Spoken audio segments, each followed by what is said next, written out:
ಶ್ರೀ ಗಣಪತಿ ಶಾರದಾ ಗುರುಭ್ಯೋ ನಮಃ. ಶ್ರೋತೃಗಳಿಗೆ ಶ್ರೀ ರಾಮಕೃಷ್ಣಾಶ್ರಮದ ಸೋಮನಾಥಾನಂದರ ವ್ಯಾಖ್ಯಾನ ಸಹಿತ ಭಗವದ್ಗೀತೆಯಲ್ಲಿ ರಾಜವಿದ್ಯಾ ರಾಜಗುಹ್ಯ ಯೋಗ ಎಂಬ ನವಮೋಧ್ಯಾಯಕ್ಕೆ ಸ್ವಾಗತ. ಶ್ಲೋಕ 20-34. ಅಥ ನವಮೋಧ್ಯಾಯಃ ರಾಜವಿದ್ಯಾ ರಾಜಗುಹ್ಯ ಯೋಗಃ. ಆತ್ಮನ ಚಿಂತನೆಯನ್ನು ಬಿಟ್ಟು ಯಜ್ಞ ಯಾಗಗಳಲ್ಲೇ ತೊಡಗಿರುವ ಜನರು ಯಾವ ಗತಿಯನ್ನು ಪಡೆಯುತ್ತಾರೆ ಎಂಬುದನ್ನು ಕೇಳಿ. ತ್ರೈವಿದ್ಯಾ ಮಾಂ ಸೋಮಪಾಃ ಪೂತಪಾಪಾಃ ಯಜ್ಞೈರಿಷ್ಟ್ವಾ ಸ್ವರ್ಗತಿಂ ಪ್ರಾರ್ಥಯಂತೆ ತೇ ಪುಣ್ಯಮಾಸಾದ್ಯ ಸುರೇಂದ್ರಲೋಕಂ ಅಶ್ನಂತಿ ದಿವ್ಯಾಂ ದಿವಿ ದೇವ ಭೋಗಾನ್. ಕರ್ಮ ಭಾಗದಲ್ಲಿ ಶ್ರದ್ಧೆಯಿರುವ ಎಷ್ಟೋ ಜನ ಸೋಮಯಾಜಿಗಳು ಯಜ್ಞಗಳಿಂದ ನನ್ನನ್ನು ಪೂಜಿಸಿ ಸ್ವರ್ಗ ಲೋಕವನ್ನು ಬೇಡಿಕೊಳ್ಳುತ್ತಾರೆ. ಅವರು ಆ ಪುಣ್ಯ ಬಲದಿಂದ ಸ್ವರ್ಗ ಲೋಕವನ್ನು ಹೊಂದಿ ನಾನಾ ವಿಧದ ದಿವ್ಯವಾದ ಭೋಗಗಳನ್ನು ಯಥೇಚ್ಛವಾಗಿ ಅನುಭವಿಸುತ್ತಾರೆ. ತೇತಂ ಭುಕ್ತ್ವಾ ಸ್ವರ್ಗಲೋಕಂ ವಿಶಾಲಂ ಕ್ಷೀಣೇ ಪುಣ್ಯೇ ಮರ್ತ್ಯಲೋಕಂ ವಿಶಂತಿ. ಏವಂ ತ್ರಯೀ ಧರ್ಮ ಮನುಪ್ರಪನ್ನಾಃ ಗತಾಗತಂ ಕಾಮ ಕಾಮಾ ಲಭಂತೆ. ಆ ವಿಶಾಲವಾದ ಸ್ವರ್ಗ ಲೋಕಗಳನ್ನು ಅನುಭವಿಸಿ ಪುಣ್ಯ ಕ್ಷೀಣವಾದ ಮೇಲೆ ಪುನಃ ಮರ್ತ್ಯಲೋಕವನ್ನು ಹೊಂದುತ್ತಾರೆ. 3 ವೇದಗಳ ಅನುಸಾರವಾಗಿ ಕರ್ಮ ಮಾಡುವ ಇವರು ಫಲವನ್ನು ಬಯಸುವುದರಿಂದ ಜನನ ಮರಣವನ್ನು ಹೊಂದುತ್ತಾರೆ. ಅವರು ಸಂಪಾದಿಸಿದ ಪುಣ್ಯ ಶಾಂತವಾದುದು, ನಿಯಮಿತವಾದುದು. ಇದರಿಂದ ಅವರು ಎಂದೆಂದಿಗೂ ಸ್ವರ್ಗ ಲೋಕದಲ್ಲಿ ಇರುವುದಕ್ಕೆ ಆಗುವುದಿಲ್ಲ. ನಾವು ತೆಗೆದುಕೊಂಡು ಹೋದ ಬುತ್ತಿ ತೀರಿದೊಡನೆ ಅಲ್ಲಿಂದ ಮರ್ತ್ಯಲೋಕಕ್ಕೆ ನಾವು ಪುನಃ ಉರುಳಬೇಕಾಗುವುದು. ನಾವೊಂದು ನಾಟಕ ನೋಡಲು ಟಿಕೆಟ್ ತೆಗೆದುಕೊಂಡು ಹೋಗಬೇಕು. ನಾಟಕ ಪೂರ್ತಿ ಆದೊಡನೆ ನಾವು ಅಲ್ಲೇ ಇರುವುದಕ್ಕೆ ಆಗುವುದಿಲ್ಲ. ಹಿಂತಿರುಗಿ ಮನೆಗೆ ಬರಬೇಕು. ಇನ್ನೊಮ್ಮೆ ನಾಟಕ ನೋಡಬೇಕೆಂದರೆ ಬೇರೆ ಟಿಕೆಟ್ ಅನ್ನು ತೆಗೆದುಕೊಳ್ಳಬೇಕು. ಹಿಂದಿನ ಟಿಕೆಟು ಅಂದಿಗೆ ತೀರಿ ಹೋಯಿತು. ಹಾಗೆಯೇ ಸ್ವರ್ಗಲೋಕದ ಅನುಭವ. ನಾವು ಎಷ್ಟನ್ನು ಪಡೆದುಕೊಂಡಿರುವೆವೋ ಅದು ತೀರಿದ ಮೇಲೆ ನಾವು ಅಲ್ಲಿ ಇನ್ನು ಮೇಲೆ ಇರುವುದಕ್ಕೆ ಆಗುವುದಿಲ್ಲ. ಅಲ್ಲಿಂದ ನಮ್ಮನ್ನು ಈ ಮರ್ತ್ಯಲೋಕಕ್ಕೆ ತಳ್ಳುವರು. ನಾವು ಮಳೆಯಲ್ಲಿ ಬಿದ್ದು ಬೆಳೆಯಲ್ಲಿ ಸೇರಿ ಮನುಷ್ಯ ದೇಹವನ್ನು ಪ್ರಾಣಿ ದೇಹವನ್ನು ನಮ್ಮ ಕರ್ಮಾನುಸಾರ ಪಡೆಯಬೇಕಾಗಿದೆ. ಕರ್ಮಕಾಂಡವನ್ನು ಮಾಡುವ 3 ವೇದಗಳನ್ನು ಬಲ್ಲವರ ಗತಿಯು ಇದೆ. ಇವರು ಮುಕ್ತಿಯನ್ನು ಆಶಿಸುವುದಿಲ್ಲ, ಸ್ವರ್ಗದಲ್ಲಿ ಭೋಗವನ್ನು ಆಶಿಸುತ್ತಾರೆ. ಯಾವಾಗ ಭೋಗವೇ ಇವರ ಗುರಿಯಾಗಿದೆಯೋ ಪುನಃ ಈ ಪ್ರಪಂಚಕ್ಕೆ ಅವರು ಬರಬೇಕಾಗಿದೆ. ಇಲ್ಲಿ ಹಲವಾರು ಪುಣ್ಯ ಕೆಲಸವನ್ನು ಫಲಾಪೇಕ್ಷೆಯಿಂದ ಮಾಡಿ ಪುನಃ ಕೆಲವು ಕಾಲ ಸ್ವರ್ಗದಲ್ಲಿ ಇರುವ ಹಕ್ಕನ್ನು ಪಡೆಯುತ್ತಾರೆ. ಅಲ್ಲಿ ಅದು ಮುಗಿದ ಮೇಲೆ ಪುನಃ ಈ ಮರ್ತ್ಯಲೋಕದಲ್ಲಿಯೇ ಹೊಸ ಕರ್ಮ ಮಾಡುವುದಕ್ಕೆ ನಮಗೆ ಸ್ವಾತಂತ್ರ್ಯವಿರುವುದರಿಂದ ಸ್ವರ್ಗಲೋಕಕ್ಕೆ ಹೋಗುವ ಪುಣ್ಯ ಸಂಪಾದನೆಗೆ ಬರಬೇಕಾಗಿದೆ. ಎಲ್ಲಿಯವರೆಗೆ ಭೋಗವೇ ನಮ್ಮ ಗುರಿಯಾಗಿದೆಯೋ ಅದು ದೇವಲೋಕದಲ್ಲಿರಬಹುದು ಅಥವಾ ನಮ್ಮ ಈ ಕರ್ಮಲೋಕದಲ್ಲಿಯೇ ಇರಬಹುದು. ಅಲ್ಲಿಯವರೆಗೆ ನಾವು ಪ್ರಪಂಚಕ್ಕೆ ಹಲವು ವೇಳೆ ಬಂದು ಹೋಗುತ್ತಿರಬೇಕಾಗುವುದು. ಈ ಪ್ರಪಂಚಕ್ಕೆ ಒಂದು ಬಾಗಿಲಿನಿಂದ ಬರುತ್ತೇವೆ, ಮತ್ತೊಂದು ಬಾಗಿಲಿನಿಂದ ಹೋಗುತ್ತೇವೆ. ನಾಟಕ ಮಂದಿರದಲ್ಲಿ ರಂಗಭೂಮಿಯ ಮೇಲೆ ಪಾತ್ರಧಾರಿ ಒಂದು ಮೂಲೆಯಿಂದ ಬಂದು ಮತ್ತೊಂದು ಮೂಲೆಯ ಮೂಲಕ ಹೋಗುವಂತೆ ಇದು ಬರುವುದು ಹೋಗುವುದು ಜೀವಿಯ ಪಾಡಾಗುವುದು.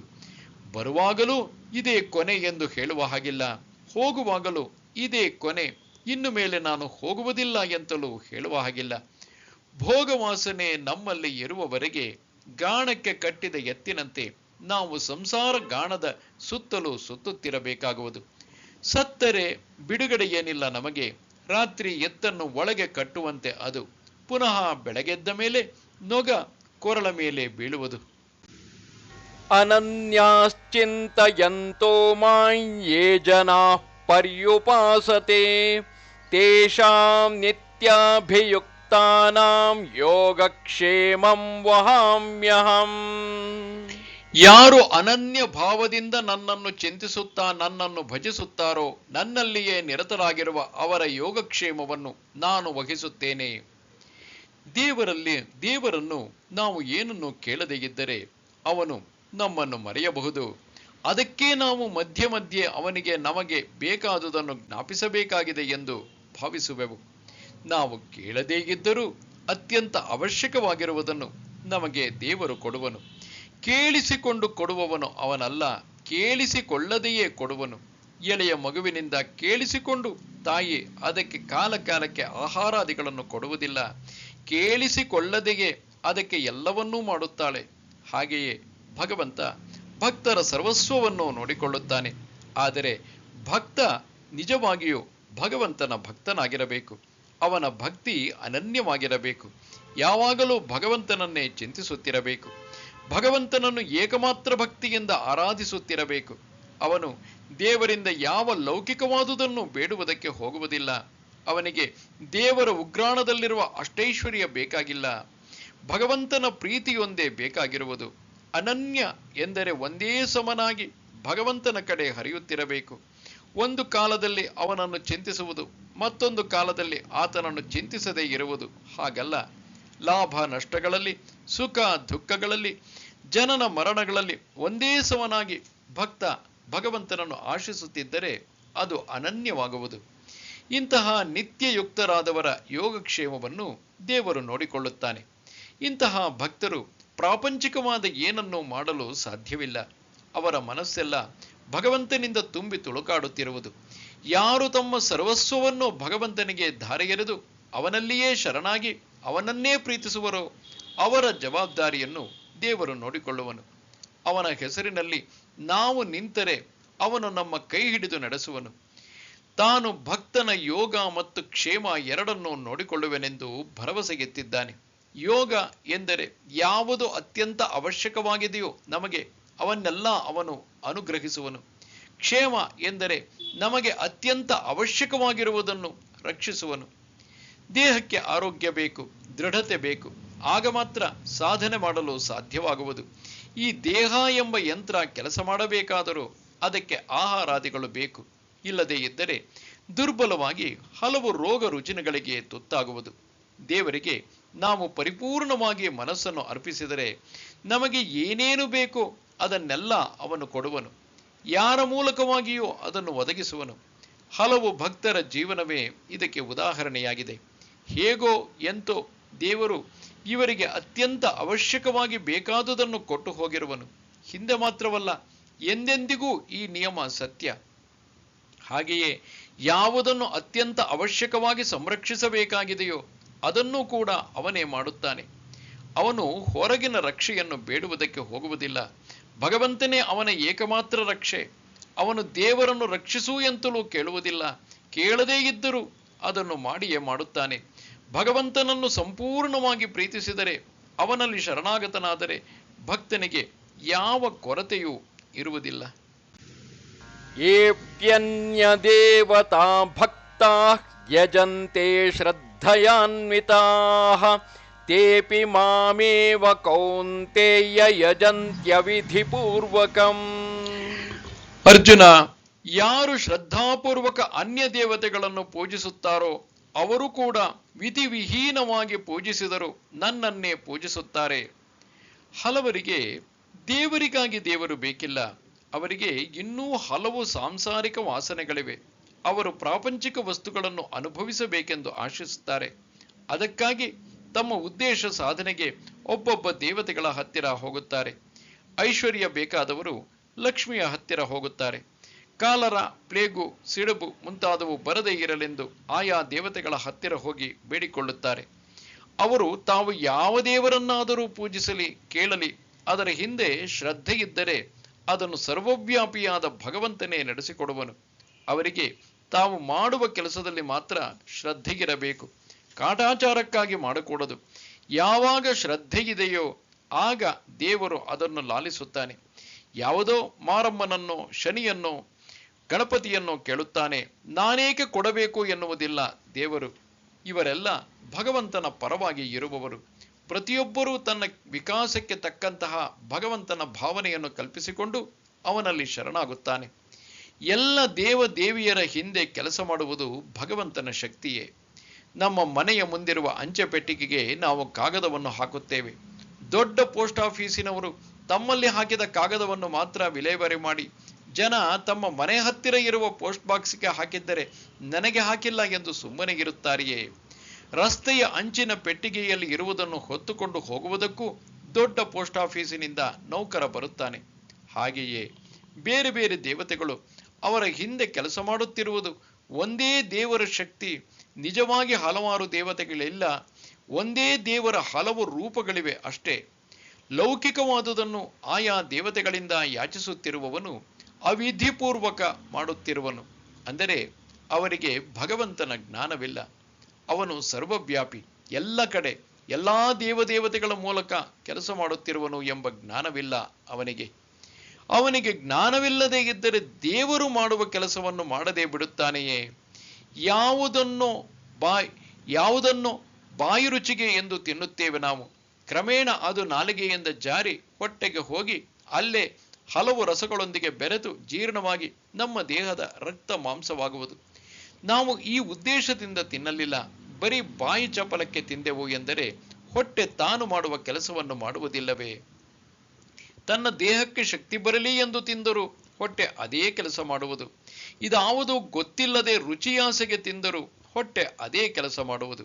ಹಾಗೆಯೇ ಸರ್ವವ್ಯಾಪಿಯಾದ ಭಗವಂತನಿಲ್ಲದ ಸ್ಥಳವಿಲ್ಲ. ಅವನು ಸರ್ವಶಕ್ತ ಎಂದು ಯಾವ ಹೆಸರೂ ಕೊಡದೆ ಚಿಂತಿಸಿದರೂ ಅವನಿಗೆ ಹೋಗುವುದು. ಈ ವೇದಾಂತ ಗೊತ್ತಿಲ್ಲದ ಹಳ್ಳಿಯವನು ನಮ್ಮಮ್ಮ ಮಾರಮ್ಮ ನನ್ನ ಪ್ರಾರ್ಥನೆ ಕೇಳುತ್ತಾಳೆ, ನಮಗೆ ಒಳ್ಳೆಯದನ್ನು ಮಾಡುತ್ತಾಳೆ ಎಂದು ಭಾವಿಸಿದರೂ ಅದನ್ನೆಲ್ಲ ನೆರವೇರಿಸಿಕೊಡುವುದು ಆ ಪರಮಾತ್ಮನೇ. ಅಹಂ ಹಿ ಸರ್ವಯಜ್ಞಾನಾಂ ಭೋಕ್ತಾ ಚ ಪ್ರಭುರೇವ ಚ ನ ತು ಮಾಮಭಿಜಾನಂತಿ ತತ್ವೇನಾತಶ್ಚ್ಯವಂತಿ ತೇ. ಸರ್ವ ಯಜ್ಞಗಳ ಭೋಕ್ತೃವು ಪ್ರಭುವು ನಾನೇ, ಆದರೆ ಅವರು ನನ್ನನ್ನು ಯಥಾರ್ಥವಾಗಿ ತಿಳಿಯರು. ಆದುದರಿಂದ ಅವರು ಚ್ಯುತರಾಗುತ್ತಾರೆ. ಭೋಗ ವಾಸನೆಯುಳ್ಳವರು ಹಲವು ಯಾಗ ಯಜ್ಞಗಳನ್ನು ಮಾಡಿ ಬೇರೆ ಬೇರೆ ಪ್ರಾರ್ಥನೆ ಮಾಡಿದರೂ ಕೊನೆಗೆ ಅದೆಲ್ಲವೂ ಸರ್ವದೇವೇಶನಾದ ಪರಮಾತ್ಮನಿಗೆ ಹೋಗುವುದು. ಇವರ ಪ್ರಾರ್ಥನೆ ಈಡೇರುವುದು ಕೂಡ ಆ ಒಂದೇ ಪರಮಾತ್ಮನಿಂದ. ಬೇರೆ ಬೇರೆ ದೇವರುಗಳೆಲ್ಲ ಆ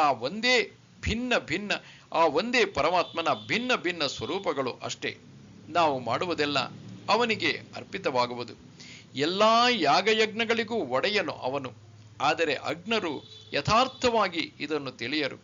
ಬೇರೆ ಬೇರೆ ದೇವರು ಇವರು ಕೇಳಿದುದನ್ನು ಕೊಡುವುದಕ್ಕೆ ಸ್ವತಂತ್ರರಾಗಿರುವರೆಂದು ಭಾವಿಸಿದರೂ ಕೊಡುವವನು ಮಾತ್ರ ಒಬ್ಬನೇ.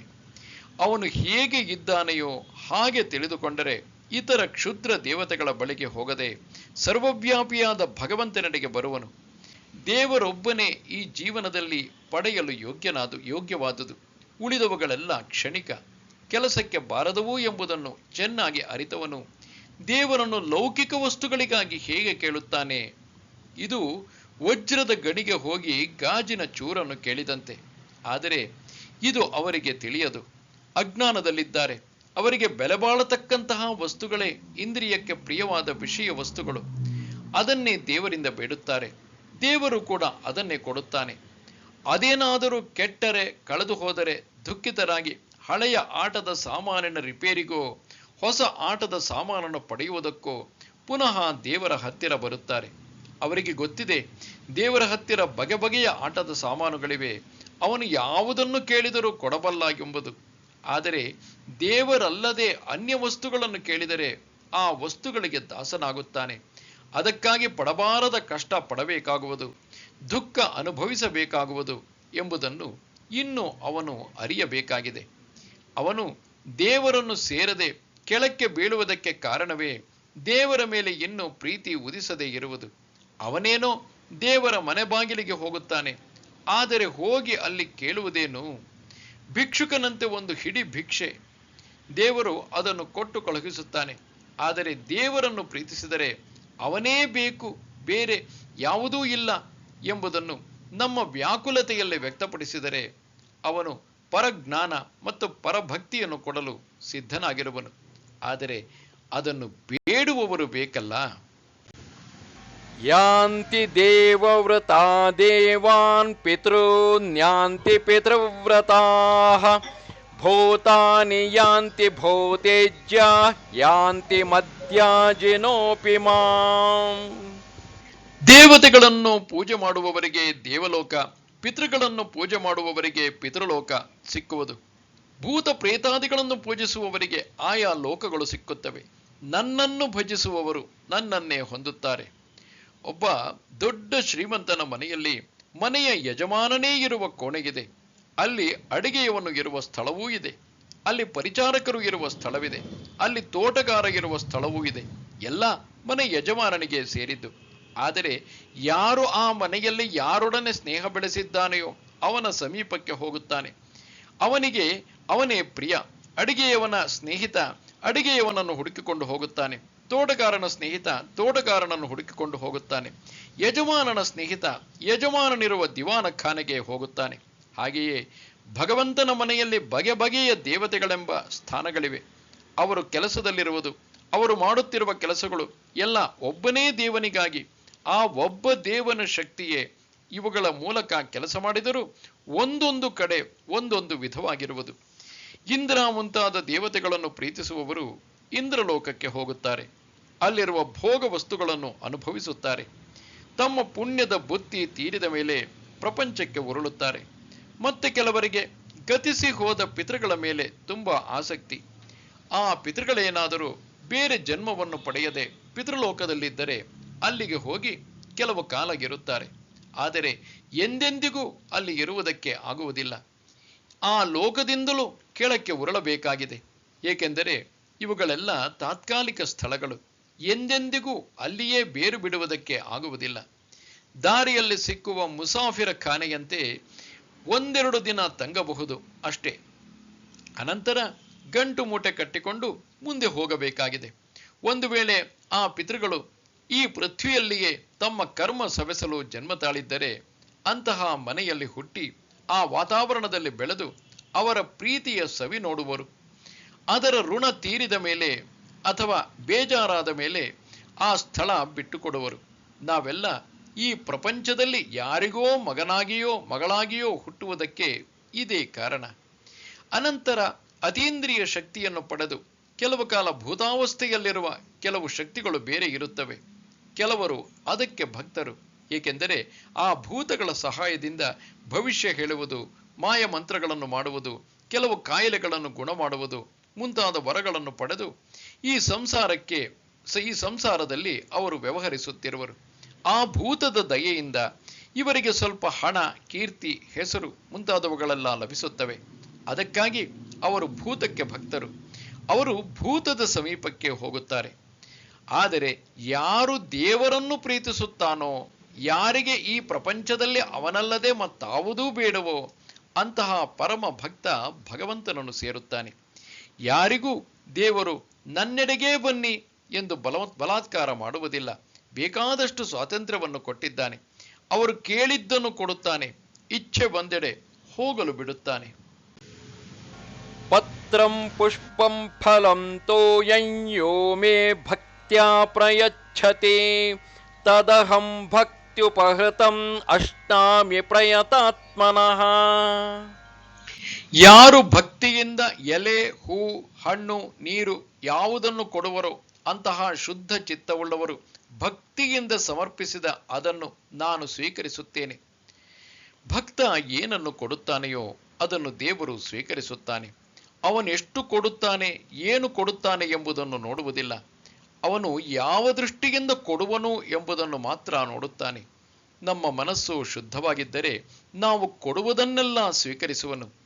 ಈ ಪ್ರಪಂಚದಲ್ಲಿ ದೇವರಿಗೆ ಕೊಡುವುದು ಸುಲಭ, ದೇವರನ್ನು ತೃಪ್ತಿಪಡಿಸುವುದು ಸುಲಭ.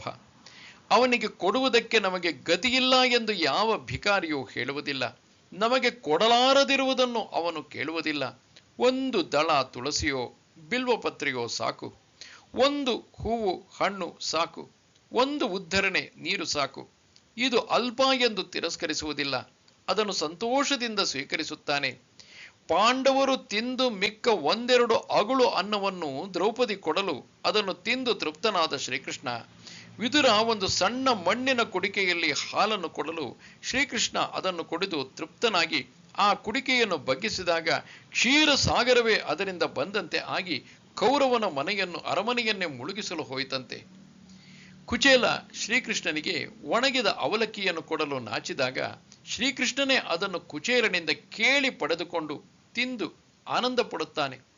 ಶಬರಿ ತಾನು ರುಚಿ ನೋಡಿ ಮಿಕ್ಕ ಹಣ್ಣನ್ನು ರಾಮನಿಗೆ ಇಟ್ಟಿದ್ದಳು. ಇದನ್ನೆಲ್ಲ ಭಗವಂತ ಸ್ವೀಕರಿಸಿದ. ನಾವು ಪ್ರೀತಿಯಿಂದ ಕೊಟ್ಟುದನ್ನೆಲ್ಲ ಅವನು ಸ್ವೀಕರಿಸಿ ಅದನ್ನು ಪವಿತ್ರ ಮಾಡಿ ಪ್ರಸಾದದಂತೆ ನಮಗೆ ಹಿಂದಕ್ಕೆ ಕೊಡುವನು. ಏಕೆಂದರೆ ಭಕ್ತರು ಅದನ್ನು ಭುಂಜಿಸಿ ಪವಿತ್ರರಾಗಲಿ ಎಂದು. ಶ್ರೀ ಶಾರದಾದೇವಿಯವರು ಭಗವಂತನಿಗೆ ಅರ್ಪಣೆ ಮಾಡುತ್ತಿದ್ದರು.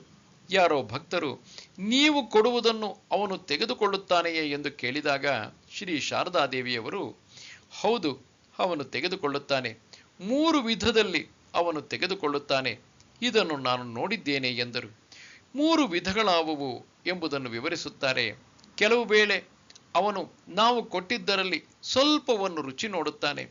ಮತ್ತೆ ಕೆಲವು ವೇಳೆ ಇದು ನನಗೆ ಬಂದಿತು ಎಂದು ಒಪ್ಪಿಗೆ ಕೊಡುತ್ತಾನೆ. ಮತ್ತೆ ಕೆಲವು ವೇಳೆ ಅವನ ಹಣೆಯಿಂದ ಒಂದು ಜ್ಯೋತಿ ಬಂದು ಅರ್ಪಿಸಿದುದನ್ನೆಲ್ಲ ಮುಟ್ಟಿ ಹೋಗುವುದು. ಹಿಂದೂಗಳು ತಾವು ಏನು ತಿನ್ನಬೇಕಾದರೂ ಅದನ್ನು ಮೊದಲು ದೇವರಿಗೆ ಅರ್ಪಿಸಿ ಅನಂತರ ತಿನ್ನುವರು. ದೇವರಿಗೆ ಅರ್ಪಣೆ ಮಾಡಿ ತಿಂದ ಮೇಲೆಯೇ ಅದು ನಿಜವಾದ ಭೋಜನ, ಇಲ್ಲದೇ ಇದ್ದರೆ ಅದು ಪೈಶಾಚಿಕ ಭೋಜನ ಎನ್ನುತ್ತಾನೆ ಮನು. ಯತ್ಕರೋಷಿ ಯದಷ್ಟಾಸಿ ಯಜ್ಜುಹೋಷಿ ದದಾಸಿ ಯತ್ ಯತ್ತಪಸ್ಯಸಿ ಕೌಂತೇಯ ತತ್ಕುರುಷ್ವ ಮದರ್ಪಣಂ. ಅರ್ಜುನ, ನೀನು ಯಾವ ಕೆಲಸವನ್ನು ಮಾಡುತ್ತೀಯೋ, ಏನನ್ನು ಊಟ ಮಾಡುತ್ತೀಯೋ, ಏನನ್ನು ಹೋಮ ಮಾಡುತ್ತೀಯೋ, ಏನನ್ನು ದಾನ ಮಾಡುತ್ತೀಯೋ, ಯಾವ ತಪಸ್ಸನ್ನು ಮಾಡುತ್ತೀಯೋ ಅದನ್ನೆಲ್ಲ ನನಗೆ ಅರ್ಪಿಸು. ನಾವು ಯಾವ ಕೆಲಸವನ್ನು ಮಾಡಿದರೂ ದೇವರನ್ನೇ ನಮ್ಮ ಗುರಿಯಾಗಿ ಇಟ್ಟುಕೊಂಡಿರಬೇಕು. ಆಗ ನಾವು ಕೆಟ್ಟ ಕೆಲಸ ಮಾಡುವುದಕ್ಕೆ ಆಗುವುದಿಲ್ಲ. ಯಾವಾಗ ದೇವರನ್ನು ಗುರಿಯಾಗಿ ಇಟ್ಟುಕೊಳ್ಳುವೆವೋ ಆಗ ಅಧಿಕಾರ ಲಾಲಸೆ, ಹಣ, ಕೀರ್ತಿ ಇವುಗಳಿಗೆ ದಾಸರಾಗುವುದಿಲ್ಲ. ನಾವು ದೇವರನ್ನು ಮರೆತಾಗಲೇ ಈ ಹಳ್ಳಕ್ಕೆ ಬೀಳಬೇಕಾದರೆ ಎಲ್ಲಿಯವರೆಗೆ ನಾವು ಅವನನ್ನು ಚೆನ್ನಾಗಿ ಜ್ಞಾಪಕದಲ್ಲಿ ಇಟ್ಟುಕೊಂಡಿರುವೆವೋ ಅಲ್ಲಿಯವರೆಗೆ ನಮ್ಮಿಂದ ಒಳ್ಳೆಯ ಕೆಲಸವೇ ಆಗುತ್ತಾ ಇರುವುದು. ನಾವು ಯಾವ ಯಾಗ ಯಜ್ಞ ಮಾಡಿದರೂ ಭಗವಂತನ ಪ್ರೀತಿಗಾಗಿ ಅದರಿಂದ ಬರುವ ಪುಣ್ಯವನ್ನೆಲ್ಲ ಅರ್ಪಿಸಬೇಕು. ಕೇವಲ ಸ್ವರ್ಗಲೋಕಕ್ಕೆ ಹೋಗುವುದಕ್ಕೆ ಅಥವಾ ಹಲವು ಲೌಕಿಕ ವಸ್ತುಗಳನ್ನು ಸಂಪಾದಿಸಿಕೊಳ್ಳುವುದಕ್ಕೆ ಆ ಪುಣ್ಯವನ್ನು ಖರ್ಚು ಮಾಡಬಾರದು. ಇದರಿಂದ ನಾವು ಭಗವಂತನನ್ನು ಪಡೆಯಲಾರೆವು. ಭಗವಂತ ರಸ, ಅವನಲ್ಲಿ ಇರುವುದೆಲ್ಲ ರಸ. ನಾವು ಯಾವಾಗ ಭಗವಂತನನ್ನು ಮರೆಯುವೆವೋ ಆಗ ಕಸಕ್ಕೆ ಬೀಳುತ್ತೇವೆ. ಮರ್ತ್ಯ ಅಥವಾ ಸ್ವರ್ಗಲೋಕದ ಭೋಗಗಳೆಲ್ಲ ನಿಜವಾದ ಭಕ್ತನಿಗೆ ತಿಪ್ಪೆ ಗುಂಡಿಯಂತೆ ಕಾಣುವುದು. ಅವನು ಅದರ ಕಡೆಗೆ ಕಣ್ಣನ್ನೂ ಹಾಯಿಸುವುದಿಲ್ಲ. ಆದ ಕಾರಣವೇ ಯಾವುದಾದರೂ ದೊಡ್ಡ ಪುಣ್ಯ ಕೆಲಸವನ್ನು, ಯಾಗ ಯಜ್ಞವನ್ನೋ ಮಾಡಿದರೆ ಇತಿಶ್ರೀ ಕೃಷ್ಣಾರ್ಪಣಮಸ್ತು ಭಗವತ್ ಪ್ರೀತ್ಯರ್ಥಂ ಎಂದು ಹೇಳುವುದು. ನಾವು ಯಾವ ಆಹಾರವನ್ನು ಭುಂಜಿಸಬೇಕಾದರೂ ಮುಂಚೆ ಅದನ್ನು ದೇವರಿಗೆ ಅರ್ಪಿಸಬೇಕು. ದೇವರಿಗೆ ಅರ್ಪಿಸಬೇಕು ಎಂಬ ಭಾವ ನಮ್ಮಲ್ಲಿದ್ದರೆ ನಾವು ಅದನ್ನು ನ್ಯಾಯವಾಗಿ ಸಂಪಾದಿಸಿರಬೇಕು. ಅದನ್ನು ಶುಚಿಯಾಗಿ ಮಾಡಿರಬೇಕು. ಅದನ್ನು ಪ್ರೀತಿಯಿಂದ ಭಗವಂತನಿಗೆ ನೀಡಬೇಕು. ಆಗ ಅವನು ಅದನ್ನು ಸ್ವೀಕರಿಸುತ್ತಾನೆ. ಆಹಾರ ಭಗವಂತನ ಪ್ರಸಾದವಾದಾಗಲೇ ಶುದ್ಧವಾಗುವುದು. ಆ ಶುದ್ಧ ಆಹಾರವನ್ನು ತಿಂದರೆ ನಮ್ಮಲ್ಲಿ ಸತ್ವಗುಣ ವೃದ್ಧಿಯಾಗುವುದು. ಸತ್ವಗುಣ ವೃದ್ಧಿಯಾದರೆ ಏಕಾಗ್ರತೆ ಸಿದ್ಧಿಸುವುದು. ಭಗವಂತನನ್ನು ಪಡೆಯಬೇಕಾದರೆ ಏಕಾಗ್ರತೆ ಸಿದ್ಧಿಸಬೇಕು. ಒಂದು ಕಡೆಯಿಂದ ದೇಹವೆಂಬ ಯಂತ್ರಕ್ಕೆ ಆಹಾರ ಕೊಡುತ್ತೇವೆ, ಮತ್ತೊಂದು ಕಡೆಯಿಂದ ಅದು ಪವಿತ್ರ ಆಲೋಚನೆ ಎಂಬ ಶಕ್ತಿ ನೀಡುವುದು. ಆ ಶಕ್ತಿಯಿಂದ ನಾವು ಭಗವಂತನನ್ನು ಪಡೆಯಲು ಸಾಧ್ಯ. ನಾವು ಮಾಡುವ ದಾನದ ಮುಂದೆಲ್ಲ ಭಗವಂತನನ್ನು ಇಟ್ಟುಕೊಂಡಿರಬೇಕು. ಅವನಿಗಾಗಿ ನಾವು ಮನುಷ್ಯನ ಮೂಲಕ ಕೊಡುತ್ತೇವೆ ಎಂಬ ಭಾವ ಇರಬೇಕು. ಆಗ ಬಂಧನವೇ ಬೀಳುವುದಿಲ್ಲ. ದೇವರೇ ಬಡವನಂತೆ ರೋಗಿಯಂತೆ ಇರುವನು. ಇವರಿಗೆ ನಾವು ಕೊಡುವುದೆಲ್ಲ ಕೊನೆಗೆ ಭಗವಂತನಿಗೆ ಸಲ್ಲುವುದು. ನಮಗೆ ಕೊಡಲು ಅವನು ಹಲವು ಅವಕಾಶವನ್ನು ಒದಗಿಸುತ್ತಾನೆ. ಇಲ್ಲಿ ಸ್ವೀಕರಿಸಿದವನಲ್ಲ ಉದ್ಧಾರವಾಗುವುದು, ಕೊಡುವವನು ಕೊಟ್ಟು ಉದ್ಧಾರವಾಗುತ್ತಾನೆ. ನಾನು ಕೊಡುವುದರ ಮೇಲೆ ಪ್ರಪಂಚ ನಿಂತಿಲ್ಲ. ಈ ಬ್ರಹ್ಮಾಂಡವನ್ನು ಸೃಷ್ಟಿಸಿದ ಪ್ರಭು ಇಷ್ಟೊಂದು ಮಾಡಿದವನಿಗೆ ಇನ್ನು ಸ್ವಲ್ಪ ಮಾಡಲು ಕೈಲಾಗದೆ ನಮಗೆ ಮಾಡಿ ಎಂದು ಹೇಳಿಲ್ಲ. ನಮ್ಮ ಹೃದಯ ವಿಕಾಸವಾಗಲು ನಾವು ಕೊಡುವುದಕ್ಕೆ ಒಂದು ಅವಕಾಶವನ್ನು ಕಲ್ಪಿಸುವನು. ಈ ದೃಷ್ಟಿಯಿಂದ ಕೊಡಬೇಕು. ಆಗ ನಾವು ಕೊಟ್ಟಿದ್ದು ಸಾರ್ಥಕವಾಗುವುದು. ಯಾವ ತಪಸ್ಸನ್ನು ಮಾಡಿದರೂ ಅದರ ಫಲವನ್ನೆಲ್ಲ ಭಗವಂತನಿಗೆ ಅರ್ಪಣೆ ಮಾಡುವುದನ್ನು ಕಲಿಯಬೇಕು. ನಾವು ಅವನಿಗೆ ಕೊಟ್ಟರೆ ನಮಗೆ ಏನೇನು ಅವಶ್ಯಕವಾಗಿರುವುದೋ ಅದನ್ನೆಲ್ಲ ಕೊಡುತ್ತಾನೆ. ನಮ್ಮಿಂದ ಕೇಳಿಸಿಕೊಂಡು ಕೊಡುವುದಿಲ್ಲ, ಕೇಳಿಸಿಕೊಳ್ಳದೆಯೇ ಕೊಡುತ್ತಾನೆ. ಯಾವಾಗ ದೇವರನ್ನು ಮರೆಯುತ್ತೇವೆಯೋ ಆಗ ತಪಸ್ಸಿನಿಂದ ನಾವು ನಾಶ ಮಾಡಿಕೊಳ್ಳುವ ವರವನ್ನು ಕೇಳಿಕೊಂಡು ನಾವೂ ನಾಶವಾಗಿ ಇತರರನ್ನೂ ನಾಶ ಮಾಡುತ್ತೇವೆ. ಪುರಾಣಗಳಲ್ಲಿ ಬರುವ ದಾನವರು ಕಠೋರ ತಪಸ್ವಿಗಳು. ರಾವಣ, ಕುಂಭಕರ್ಣ ಮುಂತಾದ ಅಸುರರು ಕಡಿಮೆ ತಪಸ್ಸು ಮಾಡಿದವರಲ್ಲ. ದೇವರು ಅವರ ತಪಸ್ಸಿಗೆ ಒಲಿದು ಬಂದ. ಆಗ ಅವರು ಏನನ್ನು ಕೇಳಿದರು ದೇವರನ್ನು ನನಗೆ ಅದರಿಂದ ಮರಣ ಬೇಡ, ಇದರಿಂದ ಮರಣ ಬೇಡ ಎಂದು ಬೇಡುತ್ತಾ ಹೋದರು. ಕೊನೆಗೆ ತಪಸ್ಸು ಮಾಡಿ ಅವರು ದೇವರಿಂದ ಪಡೆದುಕೊಂಡ ವರವೇ ಲೋಕ ಕಂಟಕವಾಯಿತು. ಆದ ಕಾರಣವೇ ಇಂತಹ ಕ್ಷುದ್ರ ವಸ್ತುಗಳನ್ನು ಕೇಳದೆ ಭಗವಂತನ ಪ್ರೀತಿಗೆ ಅದರಿಂದ ಬರುವ ಫಲವನ್ನೆಲ್ಲ ಅರ್ಪಿಸುವ. ಆಗ ನಾವು ಲೋಕ ಕಲ್ಯಾಣಕ್ಕೆ ಭಗವಂತನ ಕೈಯಲ್ಲಿ ನಿಮಿತ್ತವಾಗುತ್ತೇವೆ. ಶುಭಾಶುಭ ಫಲೈರೇವಂ ಮೋಕ್ಷ್ಯಸೆ ಕರ್ಮ ಬಂಧನೈಃ ಸನ್ಯಾಸಯೋಗಯುಕ್ತಾತ್ಮ ವಿಮುಕ್ತೋ ಮಾಮುಪೈಷ್ಯಸಿ. ಹೀಗೆ ಶುಭ ಅಶುಭ ಫಲಗಳುಳ್ಳ ಕರ್ಮ ಬಂಧನದಿಂದ ಬಿಡುಗಡೆಯನ್ನು ಹೊಂದುತ್ತೀಯೇ. ಫಲತ್ಯಾಗ ರೂಪದ ಸಮತ್ವವನ್ನು ಪಡೆದು ಜನನ ಮರಣಗಳಿಂದ ಮುಕ್ತನಾಗಿ ನನ್ನನ್ನು ಸೇರುತ್ತೀಯೇ. ನಾನು ಯಾವ ಕೆಲಸವನ್ನು ಮಾಡಿದರೂ ಅದಕ್ಕೊಂದು ಪ್ರತಿಕ್ರಿಯೆ ಇದೆ. ಕೆಟ್ಟದ್ದರಿಂದ ಕೆಟ್ಟ ಪ್ರತಿಕ್ರಿಯೆ, ಒಳ್ಳೆಯದರಿಂದ ಒಳ್ಳೆಯ ಪ್ರತಿಕ್ರಿಯೆ ನಮ್ಮನ್ನು ಕಟ್ಟಿಹಾಕುವುದು. ಕೆಲಸವನ್ನು ಮಾಡಿಯೂ ಪ್ರತಿಕ್ರಿಯೆಗೆ ದಾಸರಾಗದ ರೀತಿಯಲ್ಲಿ ಕೆಲಸ ಮಾಡಬೇಕಾದರೆ ದೇವರನ್ನು ಎದುರಿಗೆ ಇಟ್ಟುಕೊಂಡು ಅವನಿಗಾಗಿ ಮಾಡಬೇಕು. ಬರುವ ಪುಣ್ಯಾಪುಣ್ಯಗಳೆಲ್ಲ ನಿನಗೆ ಅರ್ಪಿತ ಎಂದು ಹೇಳಬೇಕು. ಆಗ ನಾವು ಮಾಡಿದ ಕರ್ಮದಿಂದ ಬಾಧಿತರಾಗುವುದಿಲ್ಲ. ಯಾವಾಗ ನಾವು ದೇವರನ್ನು ಮರೆತು ಫಲಾಪೇಕ್ಷೆಯಿಂದ ಕೆಲಸ ಮಾಡುತ್ತೇವೆಯೋ ಆಗ ಪರಿಣಾಮದ ಕೆಸರಿನಲ್ಲಿ ಸಿಕ್ಕಿಕೊಂಡು ನರಳಬೇಕಾಗುವುದು. ಅದಕ್ಕಾಗಿಯೇ ಶ್ರೀಕೃಷ್ಣ ಎಲ್ಲವನ್ನೂ ನನಗೆ ಅರ್ಪಿಸು ಎನ್ನುತ್ತಾನೆ. ಇಂತಹ ಸಮತ್ವ ಯಾವಾಗ ನಮಗೆ ಪ್ರಾಪ್ತವಾಗುವುದೋ ಆಗಲೇ ನಾವು ಮುಕ್ತರಾಗುವುದು, ಜನನ ಮರಣಗಳಿಂದ ಪಾರಾಗುವುದು. ಎಲ್ಲಿಯವರೆಗೆ ಒಳ್ಳೆಯ ಹೆಸರಿನ ಹಿಂದೆ ಓಡಿ ಹೋಗಲು ಯತ್ನಿಸುವೆವೋ ಅಲ್ಲಿಯವರೆಗೆ ಅದು ಆಸೆ ತೋರಿಸುವುದು. ನಮ್ಮ ಕೈಗೆ ಸಿಕ್ಕಿದಂತೆ ಕಾಣುವುದು, ಆದರೆ ಕೈಗೆ ಸಿಕ್ಕುವುದಿಲ್ಲ. ಅದರಂತೆಯೇ ಯಾವಾಗ ಕೆಟ್ಟ ಹೆಸರಿನಿಂದ ಓಡಿ ಹೋಗಲು ಪ್ರಯತ್ನಿಸುತ್ತೇವೆಯೋ ಅದು ನಮಗಿಂತ ವೇಗವಾಗಿ ಓಡಿ ಬಂದು ನಮ್ಮನ್ನು ಹಿಡಿಯುವುದು. ಸಮತ್ವವನ್ನು ಪಡೆದಿರುವವನು ಯಾವುದನ್ನೂ ಆಶಿಸುವುದಿಲ್ಲ, ಯಾವುದಕ್ಕೂ ಅಂಜುವುದಿಲ್ಲ. ಅವನು ಬದುಕಿರುವಾಗಲೇ ಮುಕ್ತ.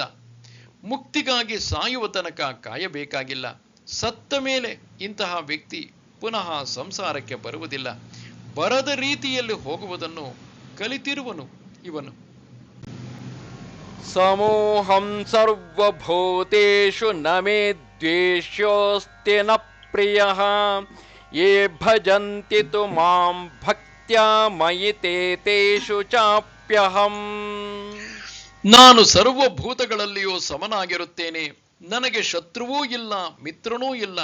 ಆದರೆ ಭಕ್ತಿಪೂರ್ವಕ ಯಾರು ನನ್ನನ್ನು ಭಜಿಸುತ್ತಾರೆಯೋ ಅವರು ನನ್ನಲ್ಲಿ ಇರುವರು ಮತ್ತು ನಾನೂ ಕೂಡ ಅವರಲ್ಲಿ ಇರುವೆನು. ಭಗವಂತ ಪಕ್ಷಪಾತವಿಲ್ಲದೆ ಎಲ್ಲದರಲ್ಲಿಯೂ ಒಂದೇ ಸಮನಾಗಿರುವನು. ಸರ್ವಾಂತರ್ಯಾಮಿಯಾಗಿರುವುದರಿಂದ ಎಲ್ಲಾ ಕಡೆಯಲ್ಲಿ ಇರಲೇಬೇಕಾಗಿದೆ. ಆದರೆ ಎಲ್ಲಾ ವಸ್ತುಗಳು ಒಂದೇ ಸಮನಾಗಿ ಅವನ ಕಾಂತಿಯನ್ನು ವ್ಯಕ್ತಗೊಳಿಸುತ್ತಿಲ್ಲ. ಸೂರ್ಯನ ಬೆಳಕು ನಿಷ್ಪಕ್ಷಪಾತವಾಗಿ ನೆಲ, ನೀರು, ಬಟ್ಟೆ ಇವುಗಳ ಮೇಲೆ ಬೀಳುವುದು. ಆದರೆ ಎಲ್ಲಾ ಒಂದೇ ಸಮನಾಗಿ ಅವನ ಕಾಂತಿಯನ್ನು ಪ್ರತಿಬಿಂಬಿಸುವುದಿಲ್ಲ. ನೆಲ ಒಂದು ಸ್ವಲ್ಪ ಅದನ್ನು ಪ್ರತಿಬಿಂಬಿಸುವುದು, ಬಟ್ಟೆ ಅದಕ್ಕಿಂತ ಹೆಚ್ಚು, ನೀರು ಅದಕ್ಕಿಂತ ಹೆಚ್ಚು. ಕನ್ನಡಿ ಶುಭ್ರವಾಗಿದ್ದರೆ ಎಲ್ಲದಕ್ಕಿಂತ ಹೆಚ್ಚಾಗಿ ಸೂರ್ಯನ ಕಾಂತಿಯನ್ನು ಪ್ರತಿಬಿಂಬಿಸುವುದು. ಆದರೆ ಇಲ್ಲಿ ಸೂರ್ಯನಿಗೆ ಕನ್ನಡಿಯ ಮೇಲೆ ಪಕ್ಷಪಾತವಿದೆ ಎಂದು ಹೇಳುವುದಕ್ಕೆ ಆಗುವುದಿಲ್ಲ. ಹಾಗೆಯೇ ಭಗವಂತ ಎಲ್ಲರ ಹೃದಯದಲ್ಲಿಯೂ ಇರುವನು. ಶ್ರೇಷ್ಠರಾದ ಜ್ಞಾನಿಗಳಲ್ಲಿ, ಭಕ್ತರಲ್ಲಿ, ಕರ್ಮಯೋಗಿಗಳಲ್ಲಿ ಅವನು ಕನ್ನಡಿಯಲ್ಲಿ ಬೆಳಕು ಪ್ರತಿಬಿಂಬಿಸುವಂತೆ ಪ್ರತಿಬಿಂಬಿಸುತ್ತಾನೆ. ಅವನಿಗೆ ಶತ್ರುವೂ ಇಲ್ಲ, ಮಿತ್ರನೂ ಇಲ್ಲ. ಆದರೆ ಕೆಲವರು ಭಗವಂತನನ್ನು ತಮ್ಮ ಪರಮ ಮಿತ್ರನೆಂದು ಭಾವಿಸುತ್ತಾರೆ. ಅವನಿಗಾಗಿ ತಮ್ಮ ಬಾಳನ್ನು ಅರ್ಪಣೆ ಮಾಡುತ್ತಾರೆ. ಅವನನ್ನು ಪ್ರೀತಿಸುವುದು ಮತ್ತು ಸೇವಿಸುವುದೇ ಜೀವನದ ಅತ್ಯಂತ ಆನಂದವಾಗುವುದು. ಮತ್ತೆ ಕೆಲವರು ಇರುವರು, ಅವರು ದೇವರನ್ನು ದ್ವೇಷಿಸುವರು, ಅವನಿಗೆ ವಿರೋಧವಾಗಿ ಹೋಗುವರು. ಅಂತರ್ಯಾಮಿಯಾದ ಅವನು ಕಾಣಿಸದಂತೆ ಮಾಡುವುದಕ್ಕೆ ಏನು ಬೇಕೋ ಅದನ್ನೆಲ್ಲ ಮಾಡುವರು. ಮೂರನೇ ಗುಂಪಿನ ಮನುಷ್ಯರು ಬೇರೆ ಇದ್ದಾರೆ. ಅವರ ಜೀವನಕ್ಕೆ ದೇವರು ಅನಾವಶ್ಯಕ. ಅವನಿದ್ದರೆ ಎಷ್ಟೋ, ಹೋದರೂ ಅಷ್ಟೇ. ದೇವರನ್ನು ಈ ಮೂರೂ ಬಗೆಯ ಜನ ಒಬ್ಬೊಬ್ಬರು ಒಂದೊಂದು ದೃಷ್ಟಿಯಿಂದ ನೋಡಿದರು. ದೇವರು ಮಾತ್ರ ಪಕ್ಷಪಾತವಿಲ್ಲದೆ ಒಂದೇ ಸಮನಾಗಿ ಎಲ್ಲರ ಮೇಲೂ ಕಂಗೊಳಿಸುತ್ತಿರುವನು. ಶ್ರೀರಾಮಕೃಷ್ಣರು ದೀಪದ ಬೆಳಕಿನ ಉದಾಹರಣೆಯನ್ನು ಕೊಡುತ್ತಿದ್ದರು. ದೀಪ ಬೆಳಗುತ್ತಿದ್ದರೆ ಒಬ್ಬ ಎದ್ದು ಗೀತಾ ಪಾರಾಯಣ ಮಾಡುವನು, ಮತ್ತೊಬ್ಬ ಒಂದು ಸುಳ್ಳು ಅರ್ಜಿ ಬರೆಯುವನು. ಅದಕ್ಕೆ ದೀಪವನ್ನು ಹೊಗಳುವುದಕ್ಕೆ ಆಗುವುದಿಲ್ಲ, ತೆಗಳುವುದಕ್ಕೂ ಆಗುವುದಿಲ್ಲ. ಅವನು ಇಬ್ಬರಲ್ಲಿಯೂ ಒಂದೇ ಸಮನಾಗಿ ಬೆಳಗುತ್ತಿರುವನು. ಆದರೆ ಯಾರು ಭಗವಂತನನ್ನು ಭಕ್ತಿಪೂರ್ವಕವಾಗಿ ಭಜಿಸುವರೋ ಅವರಲ್ಲಿ ಅವನು ಇತರ ಎಲ್ಲ ಕಡೆಗಿಂತ ಹೆಚ್ಚಾಗಿ ಕಾಣುವನು. ಭಕ್ತಿಯಿಂದ ಪೂಜಿಸುವವನು ಭಗವಂತನನ್ನು ತನ್ನ ಹೃದಯ ಮಂದಿರದಲ್ಲಿ ಪ್ರತಿಷ್ಠೆ ಮಾಡಿರುವನು. ಅವನಿಗಾಗಿ ತನ್ನ ಸರ್ವಸ್ವವನ್ನು ಅರ್ಪಣೆ ಮಾಡಿರುವನು. ಪ್ರೀತಿಸುವುದಕ್ಕೆ ಅವನು ಬದುಕಿರುವನು. ಪರಮ ಪ್ರೀತಿಯೇ ಅವನ ಧರ್ಮ. ಇಂತಹ ವ್ಯಕ್ತಿಯಲ್ಲಿ ದೇಹ, ಮನಸ್ಸು, ಬುದ್ಧಿ, ಇಂದ್ರಿಯ, ಅಹಂಕಾರಗಳೆಲ್ಲ ಚೆನ್ನಾಗಿ ಪರಿಶುದ್ಧವಾಗಿರುವುದರಿಂದ ಶುಭ್ರವಾದ ಗ್ಲಾಸಿನ ಚಿಮಣಿ ಮೂಲಕ ಕಾಂತಿ ವ್ಯಕ್ತವಾಗುವಂತೆ ಅವನು ವ್ಯಕ್ತವಾಗುತ್ತಿರುವನು. ಅವನಲ್ಲಿ ದೇವರು ಇರುವನು. ಅವನು ಭಗವಂತನನ್ನೇ ಇರಿಸುವುದಕ್ಕಾಗಿ ಎಲ್ಲವನ್ನು ಖಾಲಿ ಮಾಡಿ ಅವನಿಗೆ ಸ್ಥಳವನ್ನು ಅಣಿ ಮಾಡಿರುವನು. ಅವನ ಹೃದಯದಲ್ಲಿ ದೇವರು ಪಾತ್ರೆಯಲ್ಲಿ ನೀರು ಹೇಗಿದೆಯೋ ಹಾಗೆ ತುಂಬಿ ತುಳುಕಾಡುತ್ತಿರುವನು. ಅವನೊಳಗೆ ಮಾತ್ರ ದೇವರು ಇರುವುದಲ್ಲ, ದೇವರಲ್ಲಿ ಇವನು ತೇಲುತ್ತಿರುವನು. ಮೀನು ನೀರಿನಲ್ಲಿ ತೇಲುತ್ತಿರುವಂತೆ, ಹಕ್ಕಿ ಆಕಾಶದಲ್ಲಿ ಹಾರುತ್ತಿರುವಂತೆ ಭಕ್ತ ಸದಾ ಅವನಲ್ಲೇ, ಭಗವಂತನಲ್ಲೇ ಇರುವನು. ಭಕ್ತನ ಒಳಗೆ ಹೊರಗೆಲ್ಲ ಭಗವಂತ ಓತಪ್ರೋತವಾಗಿ ಪ್ರವೇಶಿಸಿರುವನು. ಅಪಿ ಚೇತ್ ಸುದುರಾಚಾರ ಭಜತೆ ಮಾಮನನ್ಯ ಭಾಗ್ ಸಾಧುರೇವ ಸಮಂತವ್ಯ ಸಮ್ಯಕ್ ವ್ಯವಸಿತೋ ಹಿ ಸಹ. ಅತ್ಯಂತ ದುರಾಚಾರಿಯೂ ಕೂಡ ಅನನ್ಯ ಭಕ್ತಿಯಿಂದ ನನ್ನನ್ನು ಭಜನೆ ಮಾಡಿದರೆ ಅವನು ಸಾಧುವೆಂದೇ ತಿಳಿಯತಕ್ಕದ್ದು. ಏಕೆಂದರೆ ಈಗ ಅವನದು ಶುದ್ಧ ಸಂಕಲ್ಪವಾಗಿದೆ. ಭಗವಂತನ ಕಡೆಗೆ ಹೋಗುವುದಕ್ಕೆ ಯಾರು ಬಾಹಿರರಲ್ಲ. ಯಾರನ್ನು ನಾವು ಒಬ್ಬ ದುರಾಚಾರಿ ಎಂದು ನೋಡುತ್ತಿರುವೆವೋ ಅವನಲ್ಲಿ ಹಲವು ಸತ್ ಸಂಸ್ಕಾರಗಳು ಸುಪ್ತಾವಸ್ಥೆಯಲ್ಲಿದ್ದು ಕ್ರಮೇಣ ಉತ್ತಮವಾಗಬಹುದು. ದುರ್ಜನ ಯಾವಾಗಲೂ ದುರ್ಜನನಾಗಿಯೇ ಇರುವುದಿಲ್ಲ. ಅವನು ಯಾವಾಗ ಸಜ್ಜನನಾಗುತ್ತಾನೆ ಎಂಬುದನ್ನು ಹೇಳುವುದಕ್ಕೂ ಆಗುವುದಿಲ್ಲ. ಆದ ಕಾರಣವೇ ನದಿ ಮೂಲ, ಋಷಿ ಮೂಲ ತಿಳಿದುಕೊಳ್ಳುವುದಕ್ಕೆ ಯತ್ನಿಸಬೇಡ ಎನ್ನುತ್ತಾರೆ. ಒಂದು ದೃಷ್ಟಿಯಿಂದ ಅದರ ಮೂಲ ತಿಳಿದರೆ ಅದರ ಮೇಲೆ ಇರುವ ಗೌರವ ಕಡಿಮೆಯಾಗಬಹುದು ಎಂದು ಹಿಂದಿನವರು ಹಾಗೆ ಹೇಳಿರಬಹುದು. ಈಗ ಕವಿ ಮಹರ್ಷಿ ಎಂದು ವಾಲ್ಮೀಕಿಯನ್ನು ಗೌರವಿಸುತ್ತಿರಬಹುದು. ಆದರೆ ಆತ ಹಿಂದೆ ಕಾಡಿನಲ್ಲಿ ಸುಲಿಗೆ ಮಾಡುತ್ತಿದ್ದ ಡಕಾಯಿತ ಎಂದು ಗೊತ್ತಾದರೆ ಅವನನ್ನು ಸಾಧಾರಣ ಜನ ಗೌರವಿಸುವುದು ಕುಗ್ಗಬಹುದು. ಆದರೆ ಅದನ್ನೇ ಮತ್ತೊಂದು ದೃಷ್ಟಿಯಿಂದ ನೋಡಿದರೆ ಎಲ್ಲರಿಗೂ ಭರವಸೆ ಬರುವುದು. ಅಂತಹ ದುರಾಚಾರಿಯೇ ಈಗ ಇಂತಹ ಮಹಾತ್ಮನಾಗಿದ್ದರೆ ನಾವು ಅವನಂತೆ ಆಗುವುದು ಸಾಧ್ಯ ಎಂಬ ಧೈರ್ಯವನ್ನು ಕೂಡ ತರುವುದು. ಈ ಜೀವನದಲ್ಲಿ ಯಾವಾಗಲೂ ಒಬ್ಬ ಈಗ ಇದ್ದ ಹಾಗೆಯೇ ಇರುವುದಕ್ಕೆ ಆಗುವುದಿಲ್ಲ. ವಿಕಾಸದ ಮಹಾಪ್ರವಾಹ ಪೂರ್ಣತೆಯ ಕಡೆಗೆ ಭರದಿಂದ ಸಾಗುತ್ತಿದೆ. ಆ ಪ್ರವಾಹದಲ್ಲಿ ಒಂದೊಂದು ಕಡೆ ಒಬ್ಬೊಬ್ಬರು ಇರುವರು. ಕೆಲವರು ಇನ್ನೇನು ಪೂರ್ಣತೆಯ ಸಾಗರವನ್ನು ಮುಟ್ಟುತ್ತಿರುವರು. ಇನ್ನು ಕೆಲವರು ಬಹಳ ಹಿಂದೆ ಇರುವರು. ಆದರೆ ಹಿಂದಿರುವುದು ಮುಂದೆ ಬರುವುದು, ಮಧ್ಯದಲ್ಲಿರುವುದು ತುತ್ತ ತುದಿಗೆ ಮುಟ್ಟುವುದು. ಅದರಂತೆಯೇ ಆಧ್ಯಾತ್ಮಿಕ ಜೀವನದಲ್ಲಿ ಹಿಂದೆ ಒಂದು ಕಾಲದಲ್ಲಿ ದುಷ್ಟರು, ದುರಾಚಾರಿಗಳು, ಸಮಾಜಕ್ಕೆ ಕಂಟಕಪ್ರಾಯರಾಗಿದ್ದವರು, ಅವರಲ್ಲಿ ಸುಪ್ತವಾಗಿರುವ ಯಾವುದೋ ಒಳ್ಳೆಯ ಗುಣ ಸಿಡಿದು ಮೇಲೆ ಬಂದು ಹಿಂದಿನದನ್ನೆಲ್ಲ ಬದಲಾಗಿಸಿ ಅವರು ಸಂಪೂರ್ಣ ಹೊಸ ಮನುಷ್ಯರಾಗಿರುವುದನ್ನು ನೋಡುತ್ತೇವೆ. ಇತ್ತೀಚೆಗೆ ಶ್ರೀರಾಮಕೃಷ್ಣ ಪರಮಹಂಸರ ಶಿಷ್ಯರ ಜೀವನದಲ್ಲಿ ಅಂತಹ ಘಟನೆಗಳನ್ನು ನೋಡುತ್ತೇವೆ. ಗಿರೀಶ್ ಚಂದ್ರ ಘೋಷ್ ಎಂಬುವನು ಪರಮಹಂಸರ ಭಕ್ತನಾಗುತ್ತಾನೆ. ಆತ ಅವರ ಸಂಪರ್ಕಕ್ಕೆ ಬರುವ ಮುಂಚೆ ಸಮಾಜದ ಕಸದ ಬುಟ್ಟಿಯಲ್ಲಿ ಇದ್ದಂತಹ ವ್ಯಕ್ತಿಯಾಗಿದ್ದ. ಆತ ದೊಡ್ಡ ನಟನಾಗಿದ್ದ. ಆತನೇ ಒಂದು ಸಲ ಹೇಳುತ್ತಾನೆ, ನಾನು ಕುಡಿದ ಸರಾಯಿ ಬುಡ್ಡಿಗಳನ್ನು ಒಂದರ ಮೇಲೆ ಒಂದನ್ನು ಇಟ್ಟರೆ ಗೌರೀಶಂಕರ ಶಿಖರದಷ್ಟು ಎತ್ತರ ಹೋಗುವುದು ನಾನು ಮಾಡದ ಪಾಪದ ಕೆಲಸವೇ ಇಲ್ಲ ಎಂದು ಹೆಮ್ಮೆ ತಾಳುತ್ತಿದ್ದ. ಆ ಮನುಷ್ಯ ಪರಮಹಂಸರೆಂಬ ಸ್ಪರ್ಶ ಶಿಲೆಗೆ ತಾಕಿ ಸಂಪೂರ್ಣ ಬದಲಾಯಿಸಿ ಹೋದ. ದೇವರು ಅವನ ಬಳಿಗೆ ಬಂದ ಮೇಲೆ ನೀನು ಹಿಂದೆ ಏನಾಗಿದ್ದೆ ಎಂದು ಕೇಳುವುದಿಲ್ಲ, ಈಗ ಇನ್ನು ಮೇಲೆ ಹೇಗೆ ಇರುವೆ ಎಂಬುದನ್ನು ಮಾತ್ರ ನೋಡುತ್ತಾನೆ. ಎಲ್ಲರಿಗೂ ಒಂದು ಕೊಳಕು ಬಾಳಿನ ಭೂತಕಾಲವಿದೆ, ಆದರೆ ಕೆಲವರದು ಗೊತ್ತಾಗಿದೆ ಮತ್ತೆ ಕೆಲವರದು ಗೊತ್ತಾಗಿಲ್ಲ. ಕೆಲವರು ಅದನ್ನು ಈಗ ಮಾಡಿದವರು, ಮತ್ತೆ ಕೆಲವರು ಬಹಳ ಹಿಂದೆ ಮಾಡಿದ್ದರು. ಅಂತೂ ನಾವೆಲ್ಲ ಅಪೂರ್ಣತೆಯಿಂದ ಬಂದಿದ್ದೇವೆ. ಆದರೆ ಇನ್ನು ಮೇಲೆ ಸತ್ಯ ಸಂಕಲ್ಪ ಮಾಡಿ ಭಗವಂತನನ್ನು ಅನನ್ಯ ಭಾವದಿಂದ ಭಜಿಸಿದರೆ ಅವನು ನಮ್ಮನ್ನು ಉದ್ಧಾರ ಮಾಡುತ್ತಾನೆ. ಭಗವಂತನೆಂಬುದು ಒಂದು ಕಾಡ್ಗಿಚ್ಚು. ಅದು ನಮ್ಮ ಎಂತಹ ದುರಾಚಾರ ಎಂಬುವ ಪೊದೆಯನ್ನಾದರೂ ಭಸ್ಮೀಭೂತ ಮಾಡಬಲ್ಲದು. ಆದರೆ ಅವನ ಬಳಿಗೆ ಬರುವವನಲ್ಲಿ ಅನನ್ಯ ಭಕ್ತಿ ಇರಬೇಕು. ಆಗ ಅವನು ಮಾರ್ಪಾಡಾಗುತ್ತಾನೆ. ಧಗ ಧಗ ಉರಿಯುತ್ತಿರುವ ಬೆಂಕಿಗೆ ಯಾವುದೋ ಹಸಿ ಸೌದೆಯನ್ನು ಹಾಕಬಹುದು. ಸ್ವಲ್ಪ ಕಾಲದ ಮೇಲೆ ಅದೂ ಕೂಡ ಹತ್ತಿಕೊಂಡು ಉರಿಯುತ್ತದೆ. ಬೆಂಕಿಯ ಕಾವಿನಿಂದ ತನ್ನಲ್ಲಿರುವ ನೀರನ್ನು ಕಳೆದುಕೊಂಡು ಇತರರಂತೆ ತಾನು ಧಗಧಗಿಸಿ ಉರಿಯತೊಡಗುವುದು. ಅದರಂತೆಯೇ ನಾವು ನಮ್ಮ ಕೊಳಕು ಬಾಳಿಗೆ ನಾಚಬೇಕಾಗಿಲ್ಲ. ಆದರೆ ಭಗವಂತನ ಸಮೀಪಕ್ಕೆ ಹೋದರೆ ಅವನು ನಮ್ಮ ಪಾಪದ ಕೆಸರನ್ನು ತೊಳೆದು ಪರಿಶುದ್ಧ ಮಾಡುವನು. ಅವನಿಗೆ ಜುಗುಪ್ಸೆಯಿಲ್ಲ, ಅವನಿಗೆ ಬೇಸರವಿಲ್ಲ. ಸದಾ ನಮ್ಮನ್ನು ಶುದ್ಧಿ ಮಾಡಲು ಅವನು ಕಾದಿರುವನು. ಆದರೆ ನಾವೇ ಅವನ ಬಳಿಗೆ ಹೋಗಲು ಅನುಮಾನಿಸುವವರು. ನಾವು ಯಾವಾಗ ಅನುಮಾನಿಸುವುದನ್ನು ಬಿಟ್ಟು ನಿರ್ಲಜ್ಜೆಯಿಂದ ಅವನಲ್ಲಿ ಶರಣಾಗುವೆವೋ ಆಗ ಅವನು ನಮ್ಮನ್ನು ಉದ್ಧಾರ ಮಾಡಿಯೇ ಮಾಡುತ್ತಾನೆ. ಅಂತಹ ಮನುಷ್ಯನನ್ನು ಇನ್ನು ಮೇಲೆ ಸಾಧುವೆಂದೇ ತಿಳಿಯತಕ್ಕದ್ದು. ಅವನು ದೇವರ ಬಳಿಗೆ ಬಂದಿದ್ದಾನೆ. ಇನ್ನು ಮೇಲೆ ಅವನ ಹಿಂದಿನ ಸ್ವಭಾವ ಹಿಂದಿನಂತೆ ಇರುವುದಕ್ಕೆ ಆಗುವುದಿಲ್ಲ. ನಾಗರಹಾವು ಕಪ್ಪೆಯನ್ನು ಕಚ್ಚಿದರೆ ಒಂದೆರಡು ಸಲ ಒಟಗುಟ್ಟುವುದರೊಳಗೆ ಸಾಯುವುದು. ಹಾಗೆಯೇ ನಾವು ದೇವರಿಗೆ ಅರ್ಪಣೆ ಮಾಡಿಕೊಂಡರೆ ನಮ್ಮ ಹಿಂದಿನದನ್ನೆಲ್ಲ ಬೇಗ ಬಿಡಿಸುವನು. ಅವನು ಸತ್ಯ ಸಂಕಲ್ಪ ಮಾಡಿದ್ದಾನೆ. ಇನ್ನು ಮೇಲೆ ಹಿಂದಿನ ದಾರಿ ಹಿಡಿಯುವುದಿಲ್ಲ ಎಂದು ನಿಶ್ಚಯ ಮಾಡಿದ್ದಾನೆ. ಇನ್ನು ಮೇಲೆ ಅವನದು ಶುಭದ ಹಾದಿ, ಭರವಸೆಯ ಹಾದಿ. ದೇವರು ಅವನನ್ನು ಕೈ ಹಿಡಿದು ನಡೆಸುವನು, ಗುರಿ ಮುಟ್ಟಿಸುವನು. ಕ್ಷಿಪ್ರಂ ಭವತಿ ಧರ್ಮಾತ್ಮ ಶಶ್ವಚ್ಛಾಂತಿಂ ನಿಗಚ್ಚತಿ ಕೌಂತೇಯ ಪ್ರತಿಜಾನೀಹಿ ನಮೇ ಭಕ್ತ ಪ್ರಣಶ್ಯತಿ.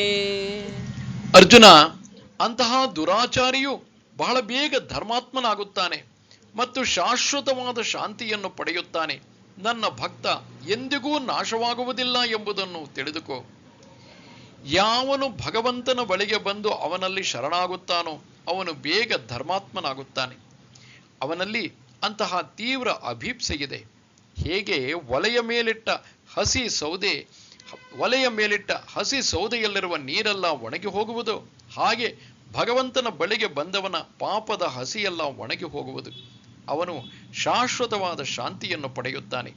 ಅವನಿಗೆ ದೇವರ ಬಳಿಗೆ ಬರುವುದಕ್ಕೆ ಮುಂಚೆ ಸಿಕ್ಕುತ್ತಿದ್ದುದು ಇಂದ್ರಿಯದ ಮೂಲಕ ಬರುತ್ತಿದ್ದ ಸುಖ. ಪ್ರತಿಯೊಂದು ಸುಖದ ಹಿಂದೆಯೂ ಅಸುಖ ಕಾದಿರುತ್ತಿತ್ತು. ಅವನಿಗೆ ಕಾದಿರುತ್ತಿದ್ದುದು ಅಶಾಂತಿ. ಬಿರುಗಾಳಿಯೊಂದು ಏಳುವುದಕ್ಕೆ ಮುಂಚೆ ಇರುವ ಪ್ರಶಾಂತಿಯಂತೆ ಅದು. ಯಾವಾಗ ಒಬ್ಬ ದೇವರ ಪಾದ ಪದ್ಮಗಳನ್ನು ಮುಟ್ಟುತ್ತಾನೆಯೋ ಆಗ ಮಾತ್ರ ನಿಜವಾದ ಶಾಂತಿ ಏನು ಎಂಬುದು ಅರ್ಥವಾಗುವುದು. ಇನ್ನು ಮೇಲೆ ಪ್ರಪಂಚದಲ್ಲಿ ಏನಾದರೂ ಅವನ ಶಾಂತಿಗೆ ಭಂಗಬಾರದು. ಏಕೆಂದರೆ ಅವನ ಆಧಾರ ಈ ಪ್ರಪಂಚವಲ್ಲ, ಭಗವಂತ. ಅವನಿಂದ ಬರುವ ಶಾಂತಿಯೊಂದೇ ಶಾಶ್ವತ. ನನ್ನ ಭಕ್ತನು ನಾಶವಾಗುವುದಿಲ್ಲವೆಂದು ತಿಳಿದುಕೋ ಎಂದು ಶ್ರೀಕೃಷ್ಣ ಅರ್ಜುನನಿಗೆ ಭರವಸೆಯನ್ನು ಕೊಡುತ್ತಾನೆ. ಈ ಭರವಸೆ ಕೇವಲ ಅರ್ಜುನನಿಗೆ ಮಾತ್ರ ಕೊಟ್ಟುದಲ್ಲ, ಪ್ರತಿಯೊಬ್ಬ ಮಾನವ ಕೋಟಿಗೆ ಅರ್ಜುನನ ಮೂಲಕ ಕೊಟ್ಟ ಭರವಸೆ. ಒಬ್ಬ ದೇವರನ್ನು ನೆಚ್ಚಿ ಹೊರಟರೆ ಅವನು ಹಾಳಾಗಿ ಹೋಗುವ ಹಾಗಿದ್ದರೆ ಈ ಪ್ರಪಂಚದಲ್ಲಿ ಇನ್ನೆಲ್ಲಿ ತಂಗುವುದಕ್ಕೆ ಸ್ಥಳವಿದೆ? ಇಂದ್ರಿಯ ಪ್ರಪಂಚದ ಸುಖವನ್ನು ಬಿಟ್ಟು ದೇವರನ್ನು ನೆಚ್ಚಿ ಹೋದರೆ ಕೆಲವು ವೇಳೆ ಮನಸ್ಸಿನಲ್ಲಿ ಅನುಮಾನ, ಅಂಜಿಕೆಗಳು ಮೂಡಬಹುದು. ಯಾರಿಗೆ ಗೊತ್ತು ಅವನು ಬರುತ್ತಾನೆಯೋ ಇಲ್ಲವೋ, ನಮ್ಮನ್ನು ಉದ್ಧಾರ ಮಾಡುತ್ತಾನೆಯೋ ಇಲ್ಲವೋ ಎಂದು ಕಳವಳ ಬೀಳುವುದು ಮನಸ್ಸಿನಲ್ಲಿ. ನಡುನೀರಲ್ಲಿ ಕೈಯ ಬಿಡುವರೇನೋ ರಂಗ ಎಂದು ಹೇಳುವ ಪ್ರಸಂಗವೇಳುವುದು. ಆದರೆ ಇದು ಕೇವಲ ನಮ್ಮನ್ನು ಪರೀಕ್ಷಿಸುವುದಕ್ಕಾಗಿ. ನಾವು ಆಗಲೂ ಕಲ್ಲು ಮನಸ್ಸು ಮಾಡಿ ಅವನು ನನ್ನನ್ನು ಉದ್ಧರಿಸಲೇ ಬಿಡಲಿ, ನಾನಂತೂ ಬಿಟ್ಟು ಹೋಗುವುದಿಲ್ಲ ಎಂದು ಮೊಂಡು ಹಿಡಿದರೆ ಅವನ ಕೃಪಾಹಸ್ತ ನಮ್ಮನ್ನು ಮೇಲೆತ್ತಲು ಎಲ್ಲಿಂದಲೋ ಬರುವುದು. ಆಗ ಗೊತ್ತಾಗುವುದು ದೇವರನ್ನು ನಂಬಿ ಕೆಟ್ಟವರಿಲ್ಲ ಎಂಬುದು. ಇದನ್ನು ಪ್ರತಿಜಾನೀಹಿ, ತಿಳಿದುಕೋ ಎಂದು ಒತ್ತಿ ಹೇಳುತ್ತಾನೆ. ಇದೊಂದು ಗಾಢವಾದ ಆಧ್ಯಾತ್ಮಿಕ ನಿಯಮ. ಅವನನ್ನು ನೆಚ್ಚಿದರೆ, ನಂಬಿದರೆ ಅವನು ನಮ್ಮ ಕೈ ಬಿಡುವುದಿಲ್ಲ. ಈ ಪ್ರಪಂಚದಲ್ಲಿ ನಾವೆಷ್ಟು ದೇವರಲ್ಲದ ವಸ್ತುಗಳನ್ನು ನೆಚ್ಚಿದ್ದೇವೆ, ನಂಬಿದ್ದೇವೆ, ಅದರಿಂದ ಪಡಬಾರದ ಯಾತನೆಯನ್ನು ಪಟ್ಟಿದ್ದೇವೆ, ಬೇಕಾದಷ್ಟು ಅನುಭವಿಸಿದ್ದೇವೆ. ಆದರೂ ಅವುಗಳನ್ನು ಬಿಡುವುದಿಲ್ಲ. ಒಂದು ಹೋದರೆ ಮತ್ತೊಂದನ್ನು ಹಿಡಿಯುತ್ತೇವೆ. ನಾವು ಪ್ರಪಂಚ ವಸ್ತುಗಳನ್ನು ಎಷ್ಟು ನೆಚ್ಚುತ್ತೇವೆಯೋ ಅಷ್ಟು ದೇವರನ್ನು ನೆಚ್ಚಿದ್ದರೆ ಸಾಕು, ಅವನು ನಮ್ಮನ್ನು ಉದ್ಧರಿಸುತ್ತಾನೆ. ಏನಿಲ್ಲ, ಈ ಲೋಕದಲ್ಲಿಯೇ ಯಾರಾದರೂ ನಮ್ಮನ್ನು ನಂಬಿದರೆ ಅವರಿಗೆ ಮೋಸ ಮಾಡುವಂತಹ ಜನ ಬಹಳ ಕಡಿಮೆ. ಅವರು ನರಾಧಮರ ಗುಂಪಿಗೆ ಸೇರಿದವರು. ಉಳಿದವರು ಸಾಧ್ಯವಾದಷ್ಟಾದರೂ ನಂಬಿದವರಿಗೆ ಒಳ್ಳೆಯದನ್ನು ಮಾಡಲು ಯತ್ನಿಸುವರು. ದೇವರು ಇವರೆಲ್ಲರಿಗಿಂತ ಮೇಲಲ್ಲವೇ?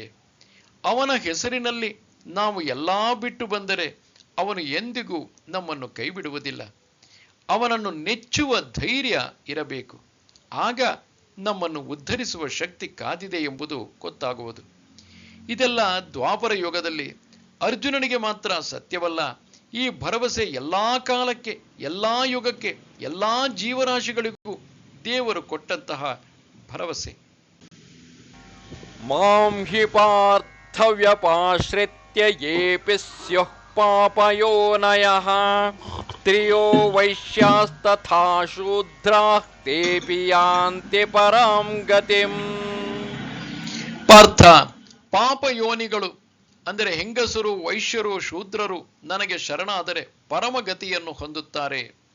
ಇಲ್ಲಿ ಭಗವಂತ ಉದ್ಧಾರವಾಗುವುದಕ್ಕೆ ಎಲ್ಲರಿಗೂ ಅವಕಾಶ ಕಲ್ಪಿಸಿದ್ದಾನೆ.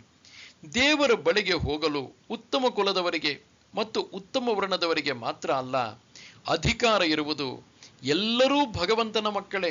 ಅಜ್ಞಾನದಲ್ಲಿರುವಾಗ ಮಣ್ಣಿನಲ್ಲಿ ಆಡಿ ಮನಸ್ಸನ್ನು ಕೊಳೆ ಮಾಡಿಕೊಂಡಿದ್ದೇವೆ. ಆದರೆ ಭಗವಂತನೆಡೆಗೆ ನಾವು ಹೋದರೆ ಅವನು ನಮ್ಮನ್ನು ಗೊಬ್ಬರದ ಗುಂಡಿಗೆ ಎಸೆಯುವುದಿಲ್ಲ. ಒಬ್ಬ ತಾಯಿ ತನ್ನ ಮಗುವನ್ನು ಹಾಗೆ ಮಾಡಲಾರಳು. ಕೊಳೆ ಮಾಡಿಕೊಂಡು ಬಂದರೆ ಮೈ ತೊಳೆಯುತ್ತಾಳೆ. ಈ ಪ್ರೇಮವೆಲ್ಲ ಬಂದಿರುವುದು ಜಗನ್ಮಯಿಯಿಂದ. ಇನ್ನು ಅವಳ ಪ್ರೇಮ ಎಷ್ಟು, ಆ ತಾಯಿಯ ಪ್ರೇಮ ಎಷ್ಟು ಅಪಾರವಾಗಿರಬೇಕು. ಪಾಪಯೋನಿಜರಾದರೂ ಅವರ ಕೈ ಬಿಡುವುದಿಲ್ಲ. ಪುಣ್ಯಾತ್ಮರೆಲ್ಲರೂ ಸತ್ಕುಲದಲ್ಲಿಯೇ ಹುಟ್ಟುವವರಲ್ಲ. ಅನೇಕ ಮಾನವ ಅನರ್ಘ್ಯ ರತ್ನಗಳು ಹೀನ ತಂದೆ ತಾಯಿಗಳಿಗೆ ಹುಟ್ಟುತ್ತಾರೆ. ತಾಯಿ ತಂದೆ ಹೇಗಿದ್ದರೇನಂತೆ? ಈಗ ಭಗವಂತನೆಡೆಗೆ ಬಂದಿರುವವನ ಯೋಗ್ಯತೆ ಏನು ಎಂಬುದನ್ನು ಮಾತ್ರ ನೋಡುತ್ತಾನೆ ದೇವರು. ಕೆಸರಿನಲ್ಲಿ ಕಮಲ ಹುಟ್ಟುವುದಿಲ್ಲವೇ? ಆದರೆ ಅದನ್ನು ದೇವರಿಗೆ ಅರ್ಪಿಸುವುದಿಲ್ಲವೇ?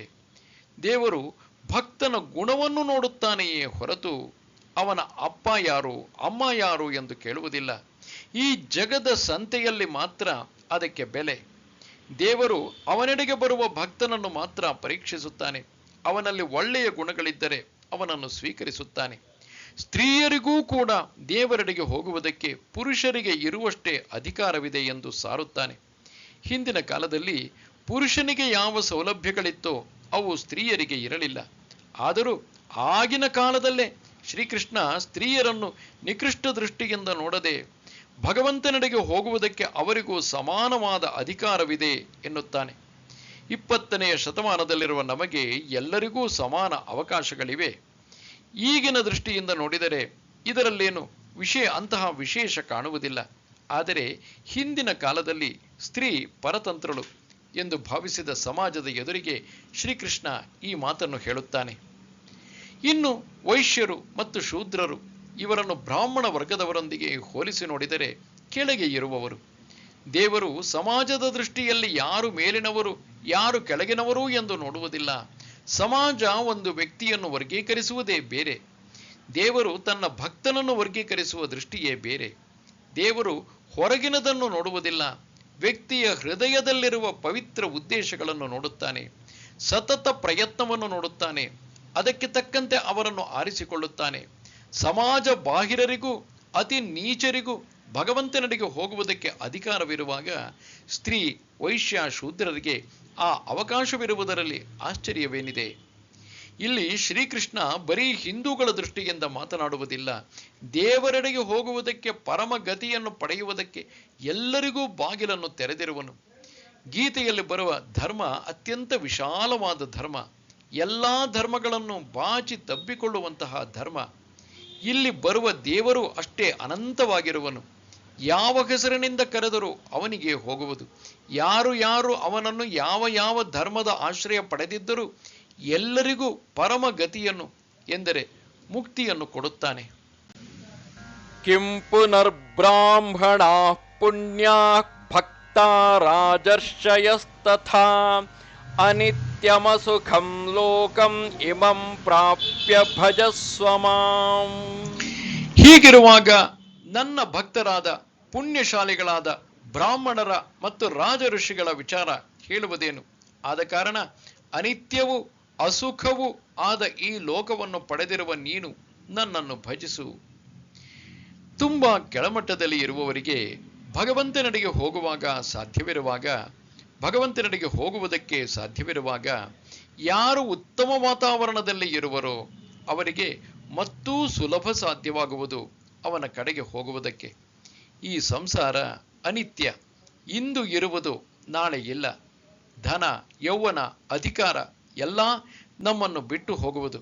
ಈ ಜೀವನದಲ್ಲಿ ಬರುವಾಗ ಹೇಗೆ ಬಂದೆವೋ ಹಾಗೆಯೇ ಹೋಗುವಾಗ ಏನನ್ನೂ ಮಧ್ಯದಲ್ಲಿ ಶೇಖರಿಸಿ ಇಟ್ಟುಕೊಂಡೆವೋ ಅವುಗಳಾವುವು ಸಾಯುವಾಗ ನಮ್ಮ ಹಿಂದೆ ಬರುವುದಿಲ್ಲ.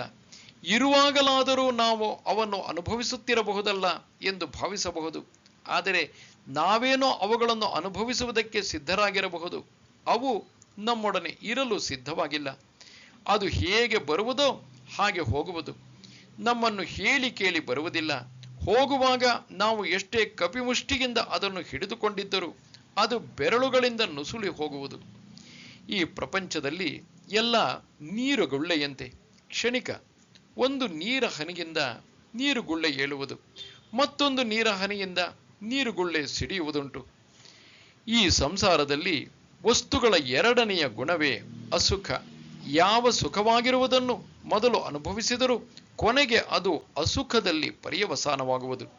ಯಾವುದನ್ನು ನಾವು ಸುಖ ಎನ್ನುತ್ತೇವೆಯೋ ಅದು ಅಸುಖದ ಮೇಲಿರುವ ತೆಳ್ಳನೆಯ ಸಿಹಿ. ಅದು ಚೀಪುತ್ತಿರುವಾಗಲೇ ಸಿಹಿ ಹೊರಟು ಹೋಗಿಬಿಡುವುದು. ಹಿಂದಿರುವ ಕಹಿ ಬರುವುದು. ಅದನ್ನು ಉಗುಳುವುದಕ್ಕೂ ಆಗುವುದಿಲ್ಲ. ಸಿಹಿ ಕಹಿ ಎರಡು ಒಂದೇ ವಸ್ತುವಿನ ಎರಡು ಭಾಗ. ನಾವು ಸಿಹಿ ಭಾಗ ತೆಗೆದುಕೊಂಡರೆ ಕಹಿ ಭಾಗವನ್ನು ತೆಗೆದುಕೊಳ್ಳಬೇಕಾಗುವುದು. ಬೇಡ ಎಂದರೆ ಪ್ರಕೃತಿ ಬಿಡುವುದಿಲ್ಲ. ಬಾಯೊಳಗೆ ಹಾಕಿ ತುರುಕುವುದು. ಕಹಿ ಯಾರಿಗೆ ಬೇಡವೋ ಅವನು ಸಿಹಿಗೂ ಕೈ ಒಡ್ಡಬಾರದಾಗಿತ್ತು. ಯಾವಾಗ ಸಿಹಿಗೆ ಕೈಯೊಡ್ಡುತ್ತಾನೆಯೋ ಆಗ ಕಹಿಯನ್ನೂ ತಿನ್ನಲು ಅವನು ಸಿದ್ಧನಾಗಿರಬೇಕು.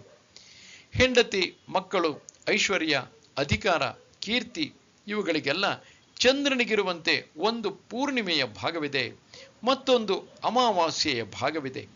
ಒಂದೇ ಮತ್ತೊಂದು ಆಗುತ್ತಿರುವುದು. ಈ ಸಂಸಾರದ ಲಕ್ಷಣವೇ ಇದು. ನೀನು ಇಲ್ಲಿ ಜನ್ಮವೆತ್ತಿರುವೆ ಎಂದರೆ ಮನುಷ್ಯನಾಗಿ ಹುಟ್ಟಿರುವೆ. ಈ ಸಮಾಜದಲ್ಲಿ ಮನುಷ್ಯನಾಗಿ ಹುಟ್ಟುವುದು ದೊಡ್ಡ ಒಂದು ವರ. ಲಕ್ಷಾಂತರ ಜೀವರಾಶಿಗಳಿವೆ. ಅವುಗಳಲ್ಲಿ ಯಾವುದೂ ಆಗದೆ ಮನುಷ್ಯನಾಗಿ ಹುಟ್ಟಿದುದಕ್ಕೆ ಎಷ್ಟೋ ಧನ್ಯವಾದಗಳನ್ನು ಅರ್ಪಿಸಬೇಕಾಗಿದೆ. ಏಕೆಂದರೆ ಮನುಷ್ಯ ಮಾತ್ರ ವಿಚಾರ ಮಾಡಬಲ್ಲ. ಇನ್ನು ಯಾವ ಪ್ರಾಣಿಯೂ ವಿಚಾರ ಮಾಡಲಾರದು. ಮನುಷ್ಯ ಮಾತ್ರ ಅನುಭವದಿಂದ ಬುದ್ಧಿ ಕಲಿಯಬಲ್ಲ. ಮನುಷ್ಯ ಮಾತ್ರ ಈಗಿನ ಮತ್ತು ಮುಂದಿನ ಸ್ಥಿತಿಗತಿಗಳನ್ನು ಊಹಿಸಬಲ್ಲ. ಇತರ ಪ್ರಾಣಿಗಳಾವುದಕ್ಕೂ ಸಾಧ್ಯವಿಲ್ಲ. ಇಂತಹ ಅಪೂರ್ವ ಮನುಷ್ಯ ಜನ್ಮ ನಮಗೆ ಮತ್ತೊಂದು ಸಲ ಬರುವುದೆಂದು ಹೇಳುವುದಕ್ಕೆ ಆಗುವುದಿಲ್ಲ. ಈಗ ಅದನ್ನು ಸರಿಯಾಗಿ ಉಪಯೋಗಿಸಿಕೊಂಡರೆ ಮುಕ್ತರಾಗಿ ಹೋಗಬಹುದು. ಹಾಗೆಯೇ ಮುಕ್ತಿಯನ್ನು ಗಳಿಸಬೇಕಾದರೆ ಸುಲಭದ ಹಾದಿಯನ್ನು ಭಗವಂತ ತೋರಿರುವನು. ಅದೇ ಅವನನ್ನು ಭಜಿಸುವುದು, ಅವನನ್ನು ಚಿಂತಿಸುವುದು, ಧ್ಯಾನಿಸುವುದು, ಪ್ರಾರ್ಥಿಸುವುದು, ಭಗವಂತನಲ್ಲಿ ಮೊರೆಯಿಡಬೇಕು. ಮತ್ತೊಮ್ಮೆ ಈ ಸಂಸಾರಕ್ಕೆ ಬರದಂತೆ ನೋಡಿಕೋ ಎಂದು. ಆಗ ಅವನು ನಮ್ಮನ್ನು ಉದ್ಧಾರ ಮಾಡುತ್ತಾನೆ. ಈ ಸಂಸಾರ ಅಸುಖ ಅನಿತ್ಯವಾಗಿಯೇ ಇರುವುದು. ಇದನ್ನೇನು ಅವನು ಬದಲಾವಣೆ ಮಾಡುವುದಿಲ್ಲ, ಆದರೆ ನಮ್ಮನ್ನು ಬದಲಾಯಿಸುತ್ತಾನೆ. ಈ ಅನಿತ್ಯ ಅಸುಖದ ಸಂಸಾರದ ಮೇಲಿನಿಂದ ನಮ್ಮ ಮನಸ್ಸನ್ನು ತೆಗೆದುಹಾಕುತ್ತಾನೆ. ಇದರ ಮೇಲಿನ ವ್ಯಾಮೋಹವನ್ನು ಬಿಡಿಸುತ್ತಾನೆ. ಮನ್ಮನಾ ಭವ ಮದ್ಭಕ್ತ ಮದ್ಯಾಜೀ ಮಾಂ ನಮಸ್ಕುರು ಮಾಮೇ ವೈಶ್ಯಸಿ ಯುಕ್ತ್ವೈವಂ ಆತ್ಮಾನಂ ಮತ್ಪರಾಯಣಃ. ನನ್ನಲ್ಲಿ ಮನಸ್ಸಿಡು, ನನ್ನ ಭಕ್ತನಾಗು, ನನ್ನನ್ನು ಪೂಜಿಸು, ನನ್ನನ್ನೇ ನಮಸ್ಕರಿಸು, ನನ್ನಲ್ಲಿ ಪರಾಯಣನಾಗಿ ನನ್ನೊಂದಿಗೆ ಆತ್ಮವನ್ನು ಸೇರಿಸು, ನೀನು ನನ್ನನ್ನು ಹೊಂದುತ್ತೀಯೇ. ಶ್ರೀಕೃಷ್ಣ ಇಲ್ಲಿ ನಾನು ಎಂಬುದನ್ನು ಉಪಯೋಗಿಸುತ್ತಾನೆ. ಈ ನಾನು ಒಂದು ಶಾಂತ ವ್ಯಕ್ತಿಗೆ ಅನ್ವಯಿಸುವುದಿಲ್ಲ. ಇಲ್ಲಿ ನಾನು ಎಂಬುದು ಒಂದೇ, ಭಗವಂತ ಎಂಬುದು ಒಂದೇ. ಅವನನ್ನು ಶ್ರೀಕೃಷ್ಣ ಎಂತಲೇ ಕರೆಯಬೇಕಾಗಿಲ್ಲ. ಪ್ರತಿಯೊಬ್ಬ ಉಪಾಸಕನು ತನಗೆ ತೋರಿದ ರೀತಿಯಲ್ಲಿ ಅವನನ್ನು ಕರೆಯಬಹುದು. ಎಲ್ಲವೂ ಅವನಿಗೆ ಸೇರುವುದು. ಭಗವಂತನಲ್ಲಿ ಮನಸ್ಸನ್ನು ಇಡು ಎನ್ನುತ್ತಾನೆ. ನಮ್ಮ ಮನಸ್ಸೆಂಬ ಪಾತ್ರೆಯನ್ನು ಅವನಲ್ಲಿ ಅದ್ದಬೇಕು. ಅವನಿಂದ ನಮ್ಮ ಮನಸ್ಸು ತುಂಬಿ ತುಳುಕುತ್ತಿರಬೇಕು. ಅಲ್ಲಿ ಅವನಲ್ಲದೆ ಬೇರೆ ಯಾವುದೂ ಇರಕೂಡದು. ಎರಡು ವಸ್ತುಗಳು ಏಕಕಾಲದಲ್ಲಿ ಒಂದು ಸ್ಥಳವನ್ನು ಆಕ್ರಮಿಸಿಕೊಳ್ಳುವುದಿಲ್ಲ ಎಂಬ ಪ್ರಕೃತಿಯ ನಿಯಮವಿದೆ. ಎಲ್ಲಿ ದೇವರಿರುವನೋ ಅಲ್ಲಿ ಕಾಮ ಕಾಂಚನಗಳು ಇರಲಾರವು. ಎಲ್ಲಿ ಕಾಮ ಕಾಂಚನಗಳು ಇವೆಯೋ ಅಲ್ಲಿ ದೇವರು ಇರಲಾರನು. ಭಗವಂತನಿಗೆ ನಮ್ಮ ಮನಸ್ಸನ್ನು ಮುಡುಪಾಗಿಟ್ಟರೆ ಅಲ್ಲಿ ಬೇರೆ ಇನ್ನು ಯಾವುದೂ ಇರಲಾರದು. ನಾವು ಭಗವಂತನ ಭಕ್ತರಾಗಬೇಕು, ಅವನ ಸೇವಕರಾಗಬೇಕು, ಅವನ ಅಣತಿಯನ್ನು ಪರಿಪಾಲಿಸುವವರಾಗಬೇಕು. ಭಕ್ತನಿಗೆ ತುಂಬ ಪ್ರಿಯವಾಗಿರುವುದು ಭಗವಂತನ ಸೇವೆಯನ್ನು ಮಾಡುವುದು. ನಿಜವಾದ ಭಕ್ತ ಭಗವಂತನ ಸೇವೆಯಲ್ಲಿ ತನ್ನ ಬಾಳನ್ನು ಸವೆಸುತ್ತಾನೆ. ತಾನು ತುಕ್ಕು ಹಿಡಿದು ಹೋಗುವುದಿಲ್ಲ. ನಾವು ಭಗವಂತನನ್ನು ಪೂಜಿಸಬೇಕು, ಐಶ್ವರ್ಯವನ್ನಲ್ಲ, ಅಧಿಕಾರವನ್ನಲ್ಲ, ಕೀರ್ತಿಯನ್ನಲ್ಲ. ದೇವರಿಗಾಗಿ ದೇವರನ್ನು ಪೂಜಿಸಬೇಕು. ದೇವರ ಉಗ್ರಾಣದಿಂದ ಏನನ್ನೋ ವಸೂಲಿ ಮಾಡುವುದಕ್ಕೆ ಅವನನ್ನು ಪೂಜಿಸಕೂಡದು, ಅವನನ್ನು ಹೊಗಳಕೂಡದು. ಅವನಿಗೆ ನಮಸ್ಕರಿಸಬೇಕು. ಅವನೆದುರಿಗೆ ನಮ್ಮ ಅಹಂಕಾರವನ್ನು ಅರ್ಪಿಸಬೇಕು, ಬಾಗಿಸಬೇಕು. ಅಹಂಕಾರವನ್ನು ಮೆರೆಸುವುದು, ಭಗವಂತನನ್ನು ನಮಸ್ಕರಿಸುವುದು ಒಟ್ಟಿಗೆ ಹೋಗುವುದಿಲ್ಲ. ಭಗವಂತ ಭೂಮಕ್ಕೆ ಅಂತಹ ಆಕರ್ಷಣೆಗಿದೆ. ಅಲ್ಪ ತನಗೆ ತಾನೇ ಅದರೆದುರಿಗೆ ಮಣಿಯುವುದು. ಭೂಮವನ್ನು ನೋಡಿ ಅನುಭವಿಸಿ ಅದಕ್ಕೆ ಮಣಿಯದೆ ಇರುವುದಕ್ಕೆ ಆಗುವುದಿಲ್ಲ. ಅವನಲ್ಲಿಯೇ ಪರಾಯಣನಾಗಿರಬೇಕು ಎಂದರೆ ಅನುಗಾಲವೂ ಮನಸ್ಸು ಅವನನ್ನೇ ಕುರಿತು ಚಿಂತಿಸುತ್ತಿರಬೇಕು, ಅವನೆಡೆಗೆ ಹರಿಯುತ್ತಿರಬೇಕು. ಕ್ಷಣ ಕಾಲವೂ ಅವನನ್ನು ಮರೆಯಕೂಡದು. ಬದುಕಿರುವಾಗ ಮನಸ್ಸು ಅಲ್ಲಿದ್ದರೆ ಕೊನೆಗಾಲದಲ್ಲಿಯೂ ಮನಸ್ಸು ಅವನಲ್ಲಿ ಲಯವಾಗುವುದು. ಅವನು ತನ್ನತನವನ್ನು ಕಳೆದುಕೊಂಡು ಭಗವಂತನಲ್ಲಿ ಒಂದಾಗುವನು. ಹನಿ ಸಾಗರಕ್ಕೆ ಬಿದ್ದಂತೆ, ಉಪ್ಪು ಅಥವಾ ಸಕ್ಕರೆ ನೀರಿನಲ್ಲಿ ಬಿದ್ದು ಕರಗಿ ಹೋದಂತೆ ನಮ್ಮ ಅಲ್ಪತನ ಹೋಗುವುದು, ಭೂಮದೊಂದಿಗೆ ಒಂದಾಗುವುದು. ಓಂ ತತ್ಸದಿತಿ ಶ್ರೀಮದ್ಭಗವದ್ಗೀತಾಸು ಉಪನಿಷತ್ಸು ಬ್ರಹ್ಮವಿದ್ಯಾಯಾಂ ಯೋಗಶಾಸ್ತ್ರೇ ಶ್ರೀಕೃಷ್ಣಾರ್ಜುನ ಸಂವಾದೇ ರಾಜವಿದ್ಯಾ ರಾಜಗುಹ್ಯ ಯೋಗೋ ನಾಮ ನವಮೋಧ್ಯಾಯಃ. ನಮಸ್ತೆ ಶಾರದೆ ದೇವಿ ಕಾಶ್ಮೀರ ಪುರವಾಸಿನಿ ತ್ವಾಮಹಂ ಪ್ರಾರ್ಥೆಯೇ ನಿತ್ಯಂ ವಿದ್ಯಾದಾನಂಚ ದೇಹಿಮೆ. ನಮಸ್ಕಾರ.